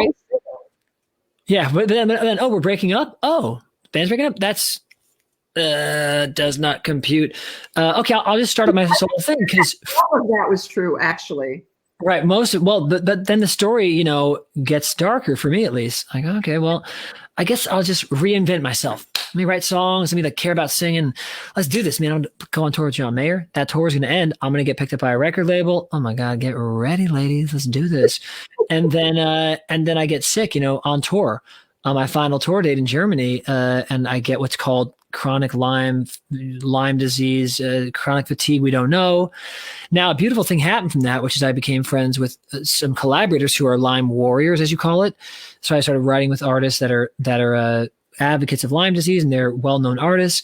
But I also, it was very challenging. So I went, okay, well, all I got to do is just get out of bed. But with whatever I had going on, you can't just get out of bed. Caffeine doesn't do it. Food doesn't do it. Diet doesn't do it.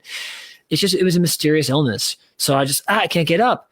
And that thus started this thinking of, but my whole life, if I wanted to get straight A's, I got straight A's. If I wanted to be the best jazz guitar player in my school, I did. If I wanted to be one of the best guitar players in LA, I just practiced, and you didn't do it. Why can't I get out of bed? Why can't I go to do the dishes without having to sleep for 20 hours? What is wrong with me? And then the labels stopped being as interested, they were about to sign me probably. I mean, doctors, you're trying to figure this out and you're not anywhere? No, it was very frustrating. That's the one thing. The only reason I wouldn't want to talk about that is not because it brings up too much for me, but just because I don't even know what it was. I mean, most people would say you had chronic Lyme. It's like, cool, but I blasted myself with antibiotics. Then I tried herbal stuff. Then I went to Vancouver to do this random ass infrared treatment that was probably total BS. Then I tried exercising. Then I tried eating no gluten. I tried all of it. And it just kind of went away on its own after a year to 2 years. And there were still lingering effects the past year and a half. Mm-hmm. The quarantines made it easy for me. Just stay home, work feverishly, and I don't have to travel too much. And my energy levels are fantastic pretty much. So, it was a really dark time. And the idea of this song, I Don't Believe in Ever After, it's kind of like a Christopher Nolan film. You know how he starts in the beginning of the film showing the end oftentimes, and it's so the song is sort of about now, but most of the content of the song is about things that have happened 20 years ago, like that time my kite flew away, which is, it's a different thing that actually happened in my life. But the idea of, I don't know if you've ever had a kid or seen a kid who has a balloon and it flies away and they can't stop crying. It's like just a balloon, but not to that kid. That represents something. So there are elements of that in the song, and elements of the ridiculous idea of my hairline receding, which is ridiculous to everyone who knows me except for me. I'm like, oh no, what if it does? Is it starting? It's like, well, you're 35. It better start soon. I'm like, I think it already started. Well, it should have started 10 years ago. So congrats. No, it's. So these concerns, I think, are more why someone would not believe in ever after than actually not believing in it. Like, if I live in a world where I'm constantly worried about decay, I don't have time to be excited about the beautiful ever after. So I don't know. They're just a bunch of philosophical things I was trying to explore in the song. Yeah.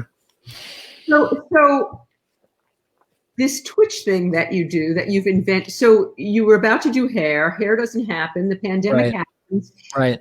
What's your first, how do you first deal? How COVID crazy are you, first of all? Are you out in the world? Do you go shopping? Do you go out in the world? What do you do? I am more on the side of caution than most people my age, for a few reasons. Yeah. I mean, the first few months of it, I was essentially 100 million% locked down. And anyone I knew who was not able to do that confused me. I'm like, just do it. Like, then we'll be over this nightmare. Just do it. Like, just do it correctly, and we're out of here. But I still feel that way, and people still don't do it. Yeah, it's tricky. And I guess it's tricky because on the one hand, we're right. Science is right. That's how you end this. It dies the last person, which sucks, and then it's over. But that's not realistic because people have a hard time following rules. One, because they want liberty and freedom, not just in America, around the world. They just want autonomy, and they don't get how their actions affect others because they're afraid of conspiracies. Or I get it. I mean, there are legitimate psychological reasons for arguing for that side. But to me, as someone who loves science and math, really love science and math, I was the warning sign to almost all of my friends and family on March 10th. I was like, just so you guys know, this is bad. They're like, probably one death we've had, like, it's gonna be fine. I'm like, yeah. So just so you guys know, the number 1, if you double it, what number do you think you'll end up with on day 30? They're like, I don't know, a couple 100,000. I'm like, multiple billions. Like, I don't think you get how exponential curves work. Like, this could get out of control real fast. And people didn't get that. And so I locked down early and was really serious about it. And then I was very nervous for a couple months. And then I'm not as nervous now, but I don't go to grocery stores. I don't go anywhere that's not aerosol or whatever, where aerosols can coagulate. What do you do? What, by the way, Snuffy's here and he's saying your hairline looks good. Oh, God bless you, Snuffy. How's my voice sound? Okay.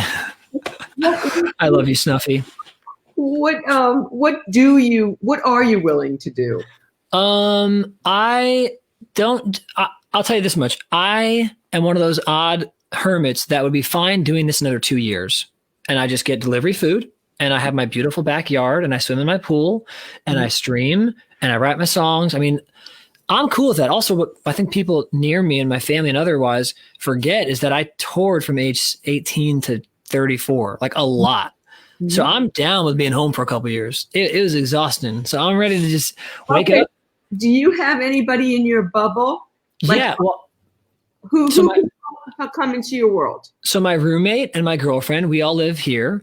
So that's our bubble essentially. And then my best friend, Greg, who only hangs out with a couple people, his family really, and his roommate, he comes over and we're doing an outdoor gig. My first real gig, not for me, for like, it's just a fun thing for my friends' families, but they're paying us. We're like, we'll come outside and play outdoors to 8 people from outside. Sure.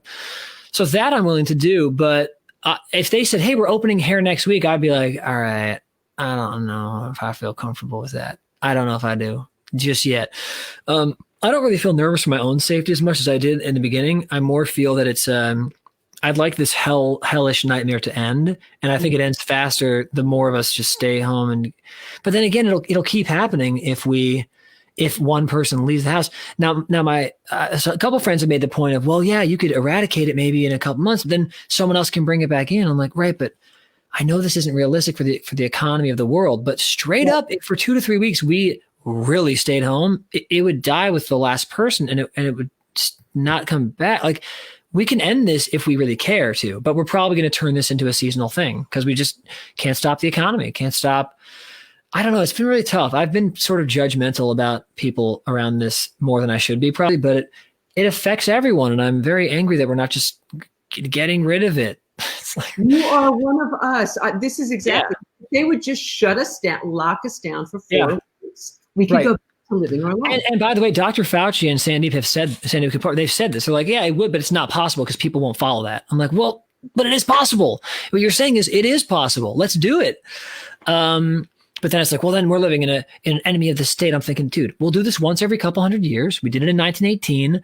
Oh, well, I'm sorry. We didn't do it in 1918. Yeah, 50 million deaths. How about we just do it correctly? You got freaking idiots. Just do it, and then we'll be done with it. But the problem is this half measure thing is worse. And just so you know, as you can probably tell from the way I speak, I'm not for the president. So it's like my next question, because I was waiting to fill you out before I went there. Okay. I was the most anti-him out of anyone I know before the election. And my friend said, it's just his tweets. I'm like, how you do one thing is how you do everything. This freaking moronic idiot, this is not good for us, man. So someone who half measures and can't make a damn decision because they have no spine, that's a problem. So it would have been better to just say, we could leave it open. And maybe it would have hurt immunity. I don't know. But this half measured like lack of clarity. Oh, what a nightmare. We really did the worst version that we could have done.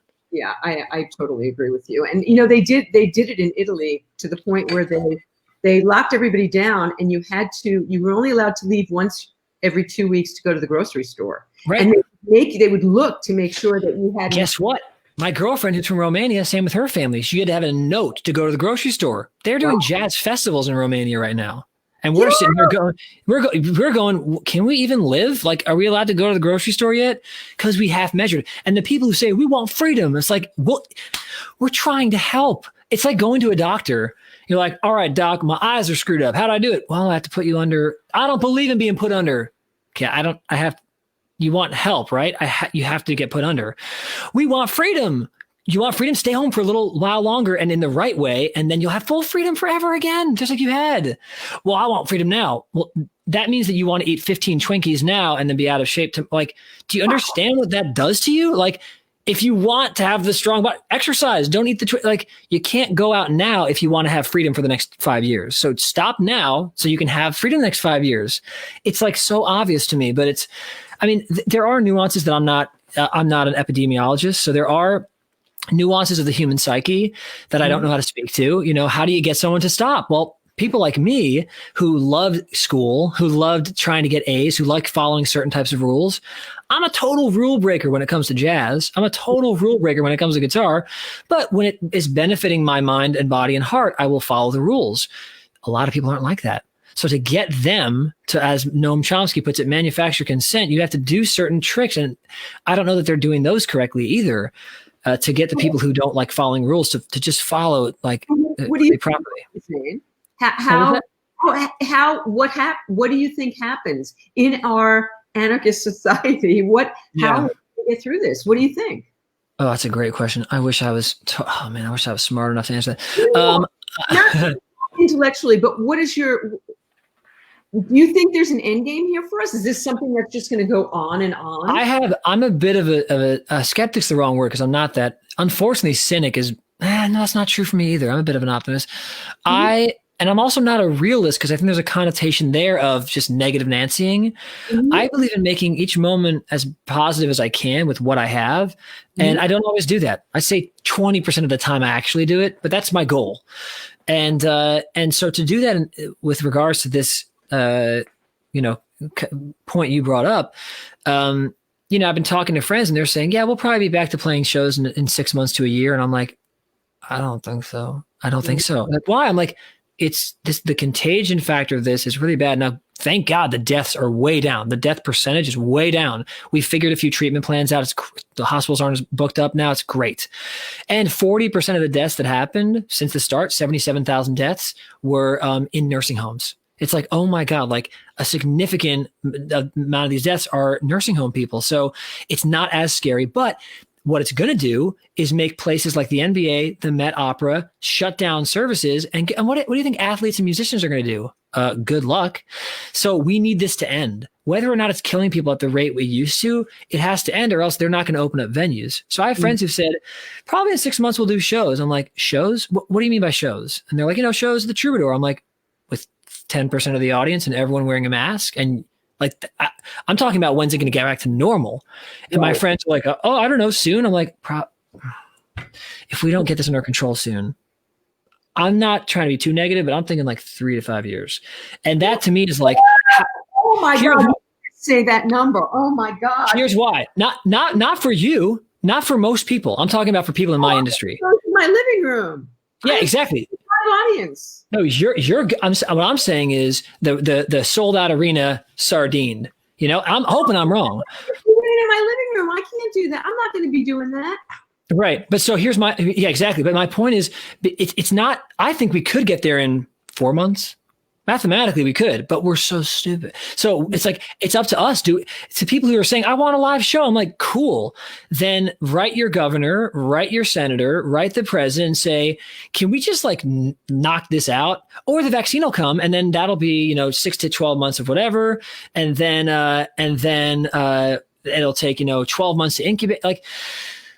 And if it becomes a seasonal flu and it's just a little more lethal one, then that's another story. But this is why people were saying in February and January, this is bad because of the R factor, the R naught factor and all that stuff. It's like, so I don't know. I mean, I'm hopeful that I'm wrong about that, but I'm preparing for my life. I've always been preparing for a pandemic. I didn't know that, but I've always been someone who is just, ready for a rainy day. And if a solution isn't working, I get up and fight the second it stops working.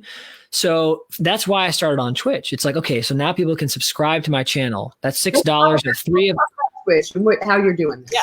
No, so basically the way Twitch works is people can view everything for free. I might do some subscriber only streams, but if you want to support the channel, you donate $6 every month. It's a subscription.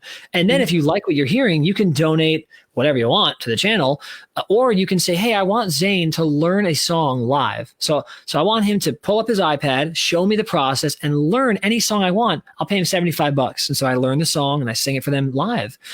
I'll do improvised musicals. I'll do comedic musicals with suggestions once I hit a certain sub goal.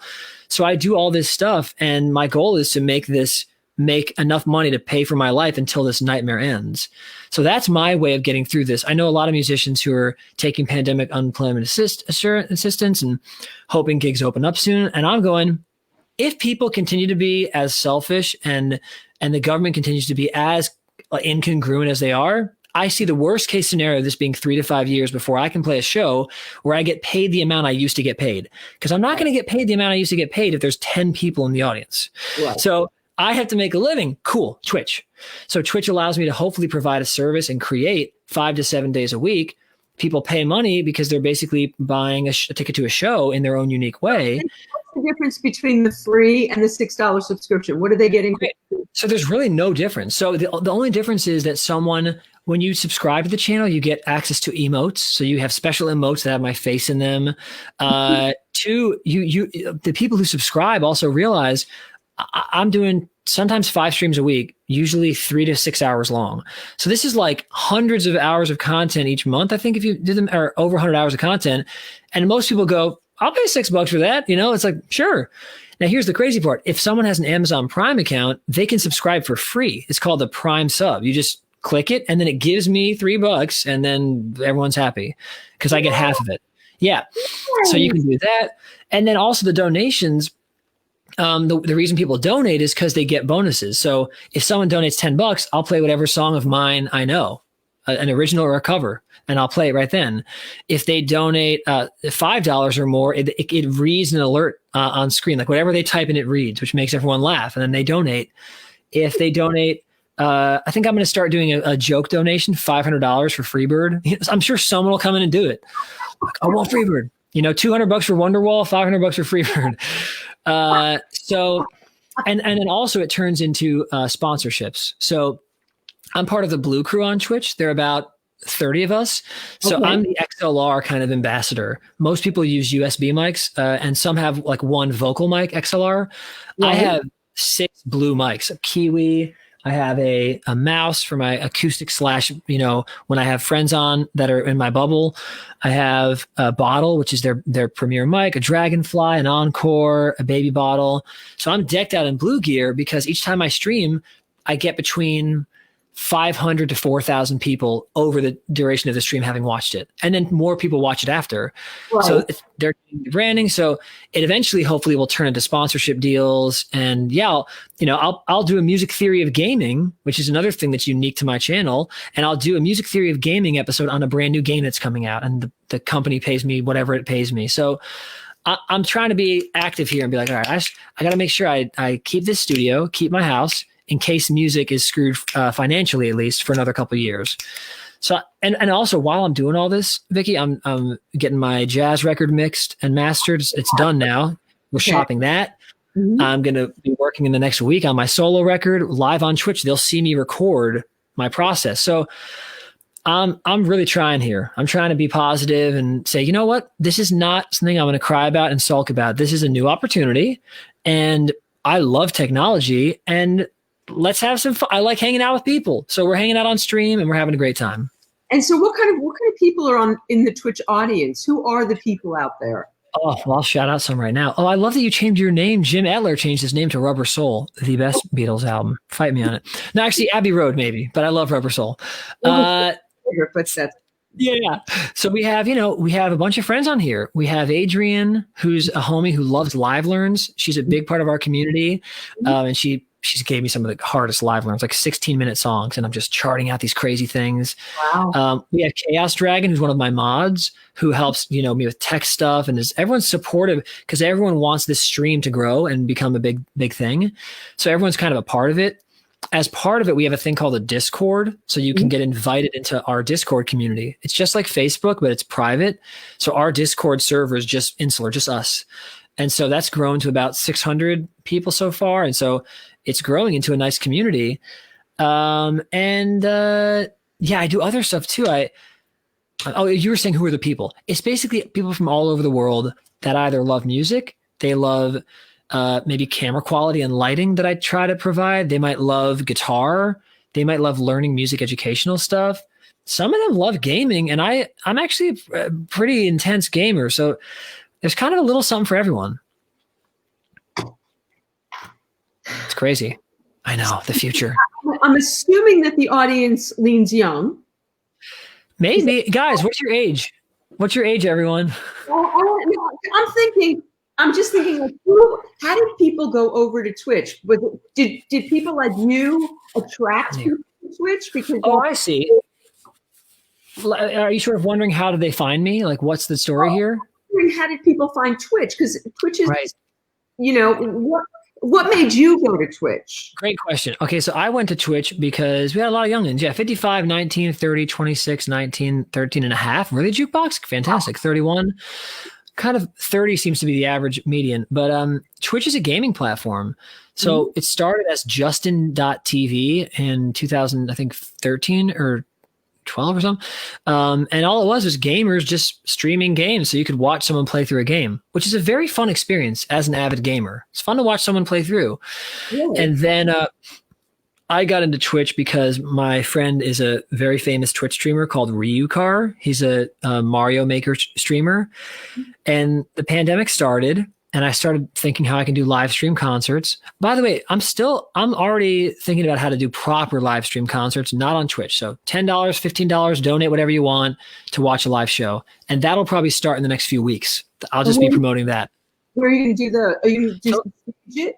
Those will be through Veeps. So Veeps is like a private ticketing service that I've used before for VIP packages at my live shows. So they do streaming packages as well. So I'll probably do it through them. I lost my train of thought. Oh, Twitch. Yeah. So Twitch is sort of like sitting on the couch with your friend watching a game.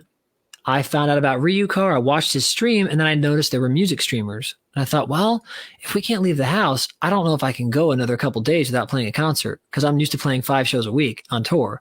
Right. So pop. I bought a camera. I invested probably a dumb amount in the camera quality and all this, but I figured it would set me apart. And so far it has. It looks fantastic. Thank you. Well, it makes people feel like they're here with me, which is what I care about. It's fantastic. Okay, so I have 2 requests before we go. So yes. I definitely want you to play I Love You, but I promised Mr. Walden that you would play Cry Me a River. And yes. I have to tell you, I must have listened to 7 different versions last night. Yeah. Every time I listened to a version, I said, oh, this is my favorite. Oh, this is my favorite. You have recrafted that song. First of all, you've made it your own every time. But you've made it your own over and over and over again. Thank you. It's just genius. Thank you so much, Vicki. Well, I will say one reason I love doing the Twitch stuff, a lot of music streamers on Twitch they're kind of cover artists, kind of buskers. Like they just have their guitar and they wait for someone to donate money and then they play that song. And that may kind of end up being where I go, purely because I don't have an ego about it. I'll do whatever I can to make a living until the world opens up again for us musicians. But what I like doing is I've done a lot of residencies with Carney, Revolving Band, then Carney. Carney did a residency at Troubadour, a weekly residency. That was like that's kind of unheard of back then, but we sold out. I think it was like we were a residency type band. We did El Rey. I did Rockwood Music Hall in New York for a few months. I did Hotel Cafe for 6 months every Monday. And the reason why my residency shows, I think I was lucky to have them sell out each week versus they get smaller and smaller, is because I never play a song the same way twice. One, I'm capable of it, I guess, but it's not as fun for me. But 2, I'm a jazz musician who's pretending to do popular art forms. So jazz musicians, we that's what we do. We improvise everything we do. So it's cool that you notice the differences in Cry Me a River. Some people have taken private lessons with me, which is another way I'm staying afloat right now, is doing a lot of private lessons. Everybody out there, how can they do that? Yeah, so you just go to zanecarney.com. And if you're feeling fun, we can do the lesson live on stream. So just like you and I, Vicki, are having this interview and you're up here in the camera, I've done guitar lessons private, and the chat can watch us learn together and hopefully I can help them navigate roadblocks they have, whether it's theory lesson or a songwriting lesson or a guitar lesson. So what I've done in guitar lessons is, someone will come in and say, man, I want to learn that Dear Marie guitar solo you did with John Mayer. And I'm like, what? Which one? They're like, the solo you did. I'm like, I every night we did it, and I don't think I ever did it the same way. Like, oh, the one on the David Letterman show. I'm like, oh, right. That makes sense because most people saw that one. But someone might say, I want to learn the Cry Me a River the way you do it. I'm like, well, I don't really do it the same way twice. But we can talk about the concepts. Like once we know the architecture of how a 2-5-1 works, then we realize that a 2-5-1's goal is it's kind of to go home, kind of. So if it's to go home, then there are a lot of ways to get home. I can do this. I can go. I can go. I can go. I can go. I can go. That's a very Christmas song. That's that Christmas song. The world's hurting, simply having a wonderful Christmas time. So you start learning all these turnarounds, and then it's like, oh, I got like 100 million options. So when I do Cry Me a River, I never know what turnaround's going to come up until the melody comes out, and I'm inspired by the moment, and then we go there. So that's cool that you noticed that, Vicki. Long-winded way of saying that. And I actually think I liked the jazz version I heard the best. Which was, I actually, I might have had it bookmarked here. Oh, I don't know if I had it bookmarked. There was one version that the last one I listened to was very jazz inspired. And there was one that you did with no shirt on in your house. There was the very produced one. What? Sounds about right. I was like, you know me. There's the very produced one that's really gorgeous. Yeah. And then there's the one where you're just with no shirt, and then you know what it was? I think it was one of your Twitch shows. It's the one, that's what it is. It's the one that you have on your YouTube channel. Yes. That version is really jazzy. And yes. Love, everyone. I love all of them. But thank you, Vicki. Well, I'm happy to do I Love You into Cry Me a River. We're going to do that to take everybody out in joy and bliss. And I love it. And I hope you guys enjoy this. Okay, let's see. So we go like this. Thank you so much for doing this, Zane. I've been, when I met you at NAMM a couple years ago, I was like, blah, blah, blah, I was right in your face, and you were busy doing a million things, and you were lovely and gracious, but everything happens exactly when it's supposed to happen. So this is good timing.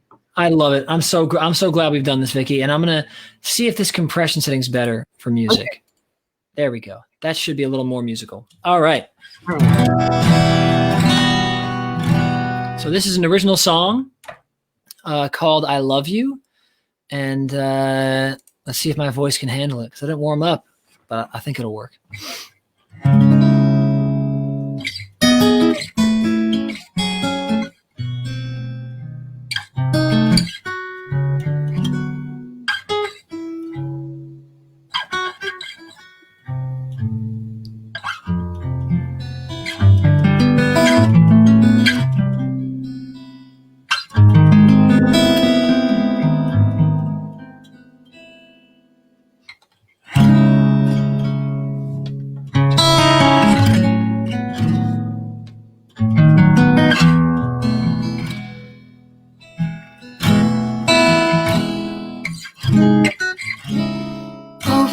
Your eyes and then you'll see you're the only one who's standing next to me. 1, 2, 3, 4. Does it have to be a mystery while we contemplate if this is destiny?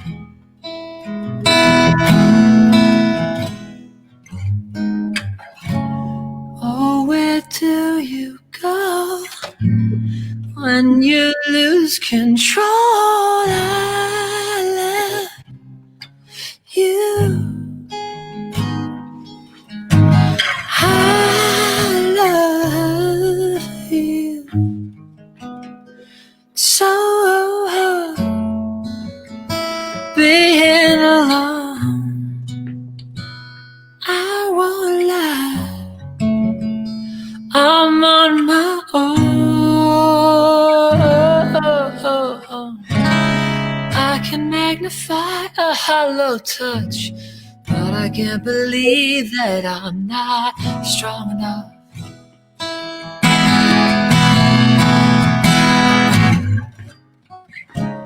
Maybe it's the way I comb my hair allows me to deceive myself. I'm all that's here.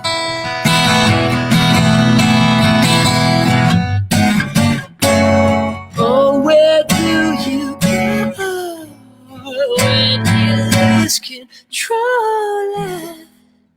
I love you. I love you so hard. Being alone, I won't lie. I'm on my own.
to you. Left behind, start to you. Say, baby,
I know you're moving into another song. That was unbelievable. It's so nice to have an audience, because normally it's just clapping on Twitch, but I get to actually hear someone respond. I'm giving you I'm standing. Oh my God. Thank you. That was crazy. Bad boy. Yeah, you're the best. Thank you so much.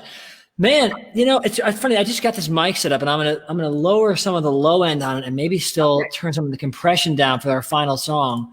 But you're getting everybody's just applauding their ass. Oh, I love it. You guys are the best. Thank you, y'all. Let me see if I can bring this compression down just a teeny bit more to be even more authentic. That's a little better.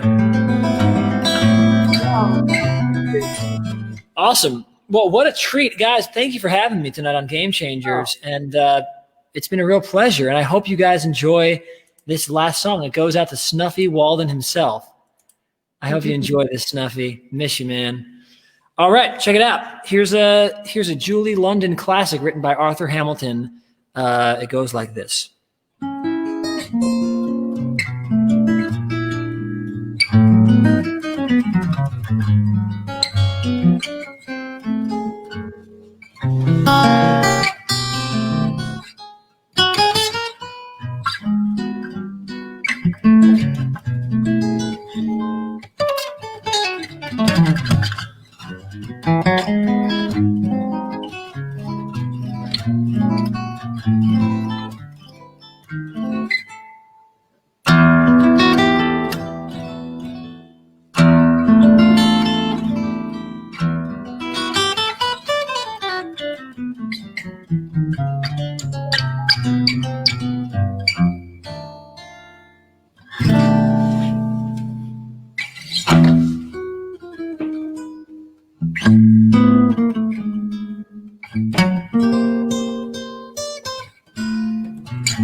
say you're lonely.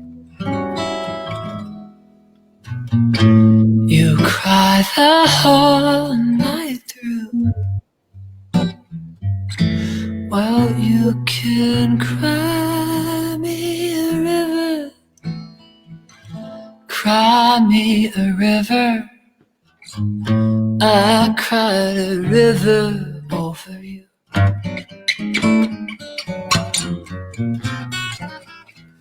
Now you say you're sorry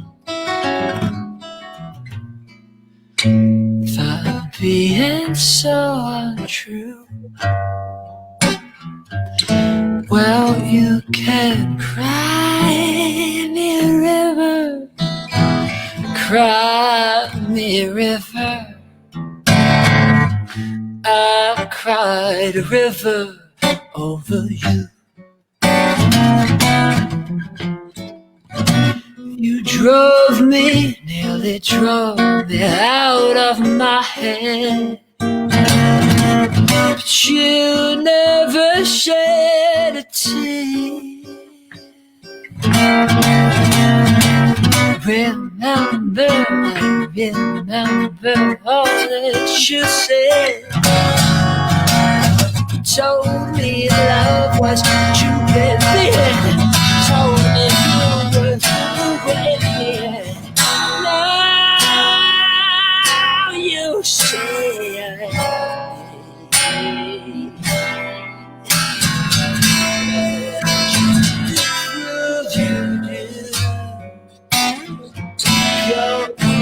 and cry me a river. Cry me a river. I cried a river over you.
You drove me out of my head, but you never shed a tear. Remember I remember all that you said. You told me love was too bad. Told me you were through with me. You say you love me. Well, just to prove you do, go on and cry me a river. Cry me a river. I cried a river over you. I cried a river over you. I cried a river over you.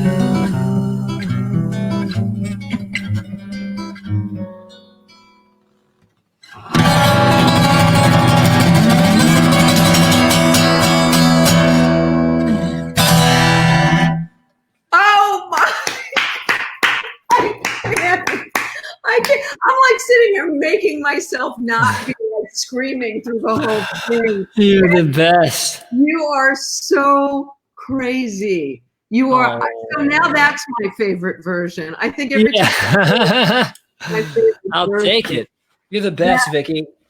Zane, you are so delightful. You know, I've heard it said of you, but I've learned it to be true for myself. As talented as you are, is as lovely and as wonderful as you are. Oh man, that's very sweet of you. This human being that you are, this artist that you are, this soul, you are the most soulful, heart-centered. But your brain is crazy. I'm a real mess, is what I am. Ask any partner I've been with. I'm a real nightmare. You've got you're the whole package. You're the whole fucking package. Thank you. Oh man. Thank you. Now all I got to do is get them 6-pack abs, and then I'll finally have respect. I don't know.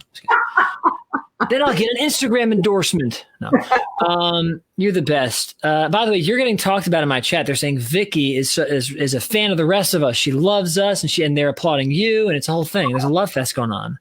Well, likewise over here, and I've loved. We've been on for like 2.5 hours, and that's how we roll, baby. And I'm gonna keep streaming after we end this thing. I'm gonna keep streaming and hang out with my community a little bit. So sweet. To send my people over there, sure. And the problem is that I'm afraid if I put up a Twitch link, they're going to take it down. Totally. So it's tell everybody how to find you there. Yeah. So if you guys wanted to join over here, it's free to join Twitch. It's just like any sort of social media platform, but it's more about broadcasting. So it's all about watching content.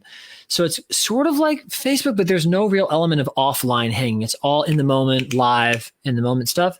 So all you'd have to do is go to twitch.tv/Zane Carney. And if you create a quick account while you're over here, you can pop in the chat and say, hey, I'm coming from Vicki's stream, came from Game Changers. And I'll definitely give you a shout out and say hi to you. Okay, so they don't need to join. Like last night, I was able to go over to you could just watch. Yeah. Okay, but if you wanted to engage, yeah. How can they find you right now? Right now, so Instagram and my website are the best. So zanecarney.com is my website. I those links I can put up there, but if I give you, so they want to go over to Twitch right now and join this. So my home address is 444. No, I'm kidding. I'm just going to keep getting this wrong. Like 444 Lovers Lane. Come on down. No, I'm sorry. I understand the question finally. Third time's a charm. So just go to twitch.tv/Zane Carney. And I'll be on for at least another hour or so hanging out. Might even do a live learn, which you guys can witness firsthand. It's pretty fun stuff, actually. So, well, I hope everybody here becomes a Zane Twitch fan as well. Oh, thanks, Vicki. You're the sweetest. Thank you so very much. I've just loved every second of it. My pleasure. Please send my love to Snuffy, and I'll be texting him after I get off stream. Absolutely, will do. Thank you so much. Vicki. I'll see you next in the world someday. You'll see me on your Twitch. I'll be typing into your Twitch. Hop on in, and I'll be watching Game Changers. See you guys later. Thank you, Vicki. Take care. Bye-bye. See you tomorrow.